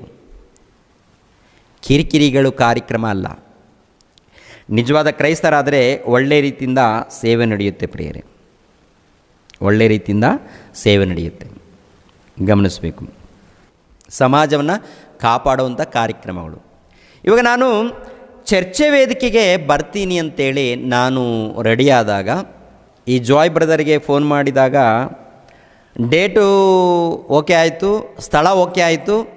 ಆಮೇಲೆ ಚರ್ಚೆ ವೇದಿಕೆಗೆ ಯಾರು ಬಂದು ಮಾತಾಡ್ತಾರೆ ಬ್ರದರ್ ನೀವು ಬರ್ತೀರಾ ಅಂತ ಕೇಳಿದಾಗ ಜಾಯ್ ಬ್ರದರ್ ಹೇಳಿರುವಂಥ ಮಾತೇನು ಗೊತ್ತಾ? ನಾನು ಬರಲ್ಲ ಬ್ರದರ್ ಅಂತ ಹೇಳ್ತಾರೆ. ನಾನು ಬರಲ್ಲ ಚರ್ಚೆ ವೇದಿಕೆಗೆ ಅಂತ ಹೇಳ್ತಾರೆ. ಯಾಕೆ ಬ್ರದರ್ ಯಾಕೆ ಬರಲ್ಲ ಅಂತ ಕೇಳಿದಾಗ, ನನಗೆ ಸೊಂಟ ನೋವು ಸ್ಟಾರ್ಟ್ ಆಗಿದೆ, ಮನೆಯಿಂದ ಸೊಂಟ ನೋವು ಸ್ಟಾರ್ಟ್ ಆಗಿದೆ, ಭಯಂಕರವಾದಂಥ ನೋವಿದೆ, ನಾನು ಬೆಡ್ ರೆಸ್ಟಲ್ಲಿದ್ದೀನಿ ಅಂತ ಹೇಳಿದ್ರು. ಅಯ್ಯೋ ಪಾಪ ಹೋಗ್ಲಿ ಬಿಡು ಅಂತೇಳಿ ನಾನು, ಸರಿ ಬಿಡಿ ಬ್ರದರ್ ಯಾರನ್ನೋ ಒಬ್ಬನ ಏರ್ಪಾಟ್ ಮಾಡಿ ಅಂತೇಳಿ ನಾನು ಇದು ಮಾಡಿದೆ. ಎರಡನೇದಾಗಿ ಅವ್ರಿಗೋಸ್ಕರ ಪ್ರಾರ್ಥನೆ ಮಾಡಿದೆ ನಾನು. ಇರಲಿ, ಯಾಕೆಂದರೆ ಎಲ್ಲ ಅವ್ರು ನಮ್ಮ ಹಾಗೆ ಮನುಷ್ಯರು, ದೇವರೇ ಕನಿಕರಿಸಿ ಅಂತೇಳಿ ನಾನು ಪ್ರಾರ್ಥನೆ ಮಾಡಿಕೊಂಡೆ. ಪ್ರಾರ್ಥನೆ ಮಾಡಿಕೊಂಡ ಮೇಲೆ ಮತ್ತು ಈ ಮನುಷ್ಯನ ಬಿಟ್ಟಿರುವಂಥ ವೀಡಿಯೋ ನೋಡಿ ಪ್ರಿಯರೇ, ಒಂದು ಸಾರಿ ಎಲ್ಲ ಕಿರಿಕಿರಿ ವೀಡಿಯೋಗಳು. ಅಂದರೆ ಈ ಮನುಷ್ಯನು ಮಾತಾಡಿದ ಮೇಲೆ ಅಲ್ಲಿ ಬರಬೇಕು, ನಾನು ಬರಲ್ಲ ಅಂದಾಗ ಅದಕ್ಕೂ ಒಪ್ಕೊಂಡೆ. ಅಲ್ಲಿ ಯಾರೋ ನಿಲ್ಲಿಸ್ತಾನಂತ ಹೇಳಿದ, ಓಕೆ ಬಿಡಿ ಅದು ಆಗಲಿ ಅಂತೇಳಿ ಅದಕ್ಕೆ ಒಪ್ಕೊಂಡಾಗ ನೆಮ್ಮದಿಯಿಂದ ಈ ಕಾರ್ಯಕ್ರಮವನ್ನು ನಡೆಸೋದು ಬಿಟ್ಟು, ಈ ಸಮಾಜಕ್ಕೆ ಉತ್ತಮವಾದಂಥ ಒಂದು ಸೇವೆಯನ್ನು ಮಾಡೋದು ಬಿಟ್ಟು ಮತ್ತು ಕಿರಿಕಿರಿ ಮಾಡಿದಾಗ ನನಗೆ ಡೌಟ್ ಬಂದಾಗ ಕೆಲವರಿಗೆ ಹಿರಿ ಸೇವಕರಿಗೆ ಫೋನ್ ಮಾಡಿ ಕೇಳಿದೆ ನಾನು. ಅವ್ರ ಹೆಸರು ಹೇಳೋದು ಬೇಡ, ಹಿರಿ ಸೇವಕರಿಗೆ ಫೋನ್ ಮಾಡಿ ಕೇಳಿದಾಗ, ರಾಮು ಬ್ರದರ್ ಒಂದೇ ಮಾತು ಹೇಳ್ತೀವಿ. ಅವ್ರು ಹೇಳಿದ್ದು, ನಮಗೆ ಹಿರಿ ಸೇವಕರು ಹೇಳಿದ್ದು ಒಂದೇ ಮಾತು. ಯಾಕಂದರೆ ತಂದೆ ಮಗ ಪವಿತ್ರ ಆತ್ಮನ ವಿಷಯದಲ್ಲಿ ಮಾತಾಡ್ತಾ ಇದ್ದೀವಿ. ಒಂದು ಸಾರಿ ಹೇಗನಾಗಲಿ ದೊಡ್ಡವರಿಗೆ ಕೇಳೋಣ, ಹಿರಿ ಸೇವಕರು ಇದ್ದಾರಲ್ಲ ಅಲ್ಲಲ್ಲಿ ನನಗೆ ಗೊತ್ತಿದ್ದವ್ರು ಇದ್ದಾರೆ ನೋಡಿ, ಅವ್ರು ಕೇಳೋಣ ಏನಂತಾರಂತ ಅಂದಾಗ, ಅವಾಗ ಅವ್ರು ಹೇಳಿರುವಂಥ ಮಾತು ಒಂದೇ, ಬ್ರದರ್ ಯಾಕೆ ಕಿರಿಕಿರಿಗಳು ಇಟ್ಕೊಳ್ತೀರಾ, ಯಾಕೆ ಬ್ರದರ್ ಇವೆಲ್ಲ ಕಡೆ, ಅಂದರೆ ನಾವು ಸಮಾಜದಲ್ಲೇ ದೇವರ ಸೇವೆ ಮಾಡೋದಕ್ಕೆ ಬಂದಿದ್ದೀವಿ, ಈ ಚರ್ಚೆ ವೇದಿಕೆ ಯಾಕೆ ಬ್ರದರ್, ಇವೆಲ್ಲ ಯಾಕೆ ಅವಶ್ಯಕತೆ ಏನಿದೆ ಬ್ರದರ್ ಅಂಥೇಳಿ ಅವ್ರು ಮಾತಾಡಿದ್ರು. ಚರ್ಚೆ ಇವೆಲ್ಲ ಯಾಕೆ ಬ್ರದರ್, ಪ್ರೀತಿಯಿಂದ ಒಬ್ರಿಗೊಬ್ರು ಮಾತಾಡಿಕೊಂಡು ನೀವು ಇದು ಮಾಡಿಕೊಡಿ. ಯಾಕೆಂದರೆ ಕ್ರೈಸ್ತರ ಮಧ್ಯದಲ್ಲಿ ಡಿಸ್ಟರ್ಬೆನ್ಸ್ ಆಗುತ್ತೆ, ಕ್ರೈಸ್ತರ ಮಧ್ಯದಲ್ಲಿ ಅನೇಕ ಗೊಂದಲಗಳು ಉಂಟಾಗುತ್ತೆ, ಯಾಕೆ ಇವೆಲ್ಲ. ಅನುಭವಶಾಲಿಗಳು ಅನುಭವಸ್ಥರು ಹೇಳಿದಾಗ ನಾನು ಆಲೋಚನೆ ಮಾಡಿದೆ, ಇವರು ಹೇಳ್ತಾ ಇರೋದು ಕೂಡ ಕರೆಕ್ಟ್. ಯಾಕೆಂದರೆ ನಾವು ಕ್ರೈಸ್ತ ಸಮಾಜಕ್ಕೆ ಒಳ್ಳೆಯದನ್ನು ಪರಿಚಯ ಮಾಡಬೇಕು, ದೇವರ ಜ್ಞಾನವನ್ನು ಪರಿಚಯ ಮಾಡಬೇಕು, ಉನ್ನತವಾಗಿ ಸಾರಬೇಕು, ದೇವರನ್ನು ಉನ್ನತವಾಗಿ ಸಾರಬೇಕು, ಆತ್ಮಿಕವಾಗಿ ಬಲಪಡಿಸಬೇಕು. ಏನು? ಆತ್ಮಿಕವಾಗಿ ಬಲಪಡಿಸಬೇಕು. ಇವಾಗ ಆತ್ಮಿಕವಾಗಿ ಬಲಪಡಿಸಬೇಕಾದ್ರೆ ಪ್ರಿಯರಾದ ದೇವರ ಮಕ್ಕಳಿರ, ನಾವು ಉನ್ನತವಾಗಿ ದೇವರ ಪ್ರೀತಿಯನ್ನು ಸಮಾಜಕ್ಕೆ ಪರಿಚಯ ಮಾಡಬೇಕು. ಅದಕ್ಕೆ ಹಿರಿ ಸೇವಕರು ಹೇಳಿರುವಂಥದ್ದು ಏನಪ್ಪ ಅಂದರೆ, ನನಗೆ ಸಲಹೆ ಕೊಟ್ಟಿದ್ದಾರೆ ಅಷ್ಟೇ. ನನಗೆ ಕೊಟ್ಟಿರುವಂಥ ಸಲಹೆ ಏನಂದರೆ, ನೋಡಿ ರಾಮು ಬ್ರದರ್, ಇವೆಲ್ಲ ಕೂಡ ಏನಪ್ಪ ಅಂದರೆ ಗೊಂದಲ ಉಂಟು ಮಾಡುವಂಥದ್ದು. ಈ ಚರ್ಚಾ ವೇದಿಕೆ ಕಾರ್ಯಕ್ರಮಗಳೇನಪ್ಪ ಅಂದರೆ ಗೊಂದಲಗಳು, ಗಲಾಟೆಗಳು ಉಂಟಾಗುವಂಥ ಕಾರ್ಯಕ್ರಮಗಳು. ಅದರಿಂದ ಉಪಯೋಗ ಏನಿಲ್ಲ ಅಂತ ಹೇಳಿದಾಗ ನಾನು ಆಲೋಚನೆ ಮಾಡಿ ಮತ್ತೆ ಮನೆಯಲ್ಲಿ ಪ್ರಾರ್ಥನೆ ಮಾಡಿಕೊಂಡು, ಮತ್ತು ಇವ್ರಿಗೆ ಮಾತು ಕೊಟ್ಟಿದ್ದೀನಲ್ಲ, ನಾನು 26ನೇ ತಾರೀಕು ಬರ್ತೀನಿ ಅಂತ ನಾನು ಮಾತು ಕೊಟ್ಟಿದ್ದೀನಿ. ಹೇಗೆ ಇವಾಗ? ನನಗೆ ಅನಿಸಿರೋದು ಒಂದೇ, ನಾನು ಖಂಡಿತವಾಗಿ ಬರ್ತೀನಿ. ಆದರೆ ಇವಾಗ ಈ ಜಾಯ್ ಬ್ರದರು ಯಾವ ಚರ್ಚಿಗೆ ಹೋಗ್ತಾನೋ ನನಗೆ ಗೊತ್ತಿಲ್ಲ, ಈತನು ಸೇವಕನೋ ಅಥವಾ ಏನು ಮಾಡ್ತಾಯಿದ್ದಾನೋ ನನಗೆ ಗೊತ್ತಿಲ್ಲ, ಇವರು ಸೇವೆ ಮಾಡ್ತಾಯಿದ್ದಾರೋ ಏನು ಮಾಡ್ತಾಯಿದ್ದಾರೋ ನಮ್ಗೆ ಗೊತ್ತಿಲ್ಲ. ಒಟ್ಟಿನಲ್ಲಿ ಬಸ್ ಡ್ರೈವರ್ ಎನ್ನುವಂಥದ್ದು ಗೊತ್ತು, ಕೆಲಸ ಮಾಡ್ಕೊಂಡು ಸೇವೆ ಮಾಡ್ತಾ ಇರ್ಬೋದು. ಆದರೆ ಅವ್ರಿಗೆ ಹಿರಿ ಸೇವಕರು ಇರ್ತಾರೆ, ಇವರಿಗೆ ಹಿರಿ ಸೇವಕರು ಇರ್ತಾರಲ್ಲ, ಆ ಹಿರಿ ಸೇವಕರಲ್ಲಿ ದೊಡ್ಡ ಸೇವಕರು ಯಾರಿದ್ದಾರೋ ಅವ್ರ ಮೂಲಕ ಒಪ್ಪಿಗೆ ತಗೊಂಡು, ಅದೇ ಪ್ರಕಾರ ಆ ಗದಗ ಪಟ್ಟಣದಲ್ಲಿ ಹಿರಿ ಸೇವಕರು ಇರ್ತಾರೆ, ಆ ಸಮಾಜದಲ್ಲಿ ಅನೇಕ ವರ್ಷಗಳಿಂದ ಸೇವೆ ಮಾಡ್ಕೊಂಡು ಬಂದಿರ್ತಾರೆ, ಅನೇಕ ವರ್ಷಗಳಿಂದ ಆ ಪಟ್ಟಣದಲ್ಲಿ ಸೇವೆ ಮಾಡ್ಕೊಂಡು ಬಂದಿರ್ತಾರೆ. ಅವರೆಲ್ಲರ ಅನುಮತಿಯನ್ನು ಪಡ್ಕೊಳ್ಬೇಕು ಇವರು. ನಾನು ಬರ್ತೀನಿ, ಆ ಗದಗ ಪಟ್ಟಣದಲ್ಲಿ ದೊಡ್ಡ ದೊಡ್ಡ ಸೇವಕರು ಯಾರಿದ್ದಾರೋ ಎಲ್ಲ ಸೇವಕರು, ಆ ಸೇವಕರ ಬಳಿಯಲ್ಲಿ, ಪಾಸ್ಟರ್ಸ್ ಬಳಿಯಲ್ಲಿ ಕಮಿಟಿ ಇರುತ್ತೆ, ಆ ಸೇವಕರ ಬಳಿಯಲ್ಲಿ ಕಮಿಟಿ ಇರುತ್ತೆ, ಆ ಸೇವಕರ ಬಳಿಯಲ್ಲಿ ಹೋಗಿ ಅವರ ಬಳಿಯಲ್ಲಿ ಅನುಮತಿಯನ್ನು ಪಡ್ಕೊಳ್ಬೇಕು. ಅವ್ರ ಹತ್ರ ವಿಚಾರ ಮಾಡಬೇಕು. ಮೊದಲನೇದಾಗಿ ಇವರು ಹೋಗಿ ಅವ್ರ ಹತ್ರ ವಿಚಾರ ಮಾಡಲಿ, ಎರಡನೇದಾಗಿ ಅವರು ಅನುಮತಿ ಕೊಡಬೇಕು, ಇದು ನಡೆಸ್ಬೋದು ಅಂತೇಳಿ ಹಿರಿಯರು ಆ ಗದಗ ಪಟ್ಟಣದಲ್ಲಿದ್ದಂಥ ಹಿರಿಯ ಸೇವಕರು ಎಲ್ಲರೂ ಕೂಡ ಅನುಮತಿ ಕೊಡಬೇಕು. ಆವಾಗ ಖಂಡಿತವಾಗಿ ಇದು ನಡೆಯುತ್ತೆ. ಯಾಕೆಂದರೆ ಇಲ್ಲಿನೇ ಇವರು ಇಷ್ಟು ಕಿರಿಕಿರಿ ಮಾಡ್ತಾ ಇದ್ದಾರಲ್ಲ, ನಾನು ಬರ್ತೀನಂತ ಒಪ್ಪಿಕೊಂಡಾಗಲೂ ಕೂಡ ಇಲ್ಲಿ ಮುಂಚಿತವಾಗಿ ಈ ಥರ ಎಲ್ಲ ಕಿರಿಕಿರಿ ಮಾಡ್ತಾರಂದರೆ ಬಂದ ಮೇಲೆ ಇನ್ನೂ ಎಷ್ಟು ಕಿರಿಕಿರಿ ಮಾಡ್ಬೋದು ನೀವೇ ಆಲೋಚನೆ ಮಾಡಿ ಪ್ರಿಯರಾದ ದೇವ್ರ ಮಕ್ಕಳಿರ. ಅದಕ್ಕೆ ನನ್ನ ಕಂಡೀಷನ್ ಏನಪ್ಪ ಅಂದರೆ, ಅಲ್ಲಿರುವಂಥ ಎಲ್ಲ ಹಿರಿಯ ಸೇವಕರ ಬಳಿಯಲ್ಲಿ ಹೋಗಿ ಪರ್ಮಿಷನ್ ತೊಗೊಳ್ಬೇಕು. ಎರಡನೇದಾಗಿ ಒಬ್ಬ ಸೇವಕನನ್ನು ನಿಲ್ಲಿಸಬೇಕು. ಯಾರಾದರೂ ಪರವಾಗಿಲ್ಲ, ಸಮಾಜದಲ್ಲಿ ಕ್ರೈಸ್ತ ಸಮಾಜದಲ್ಲಿ ಸೇವೆ ಮಾಡುವಂಥ ಸೇವಕರನ್ನು, ಹಿರಿಯ ಸೇವಕರನ್ನು ಅಲ್ಲಿ ಚರ್ಚೆ ವೇದಿಕೆಗೆ ನಿಲ್ಲಿಸಬೇಕು. ದೊಡ್ಡವರೆಲ್ಲರೂ ಕೂಡ ಅಲ್ಲಿ ಕೂತ್ಕೋಬೇಕು. ನಾನು ಮಾತಾಡಿದ್ದು ಸರಿನಾ, ಅವ್ರು ಮಾತಾಡಿದ್ದು ಸರಿನಾ ಅಂತೇಳಿ ಅವರು ತೀರ್ಪು ಮಾಡಬೇಕು. ಹಿರಿಯ ಸೇವಕರು ಯಾರಿದ್ದಾರೋ ಅವರು ತೀರ್ಪು ಮಾಡಬೇಕು.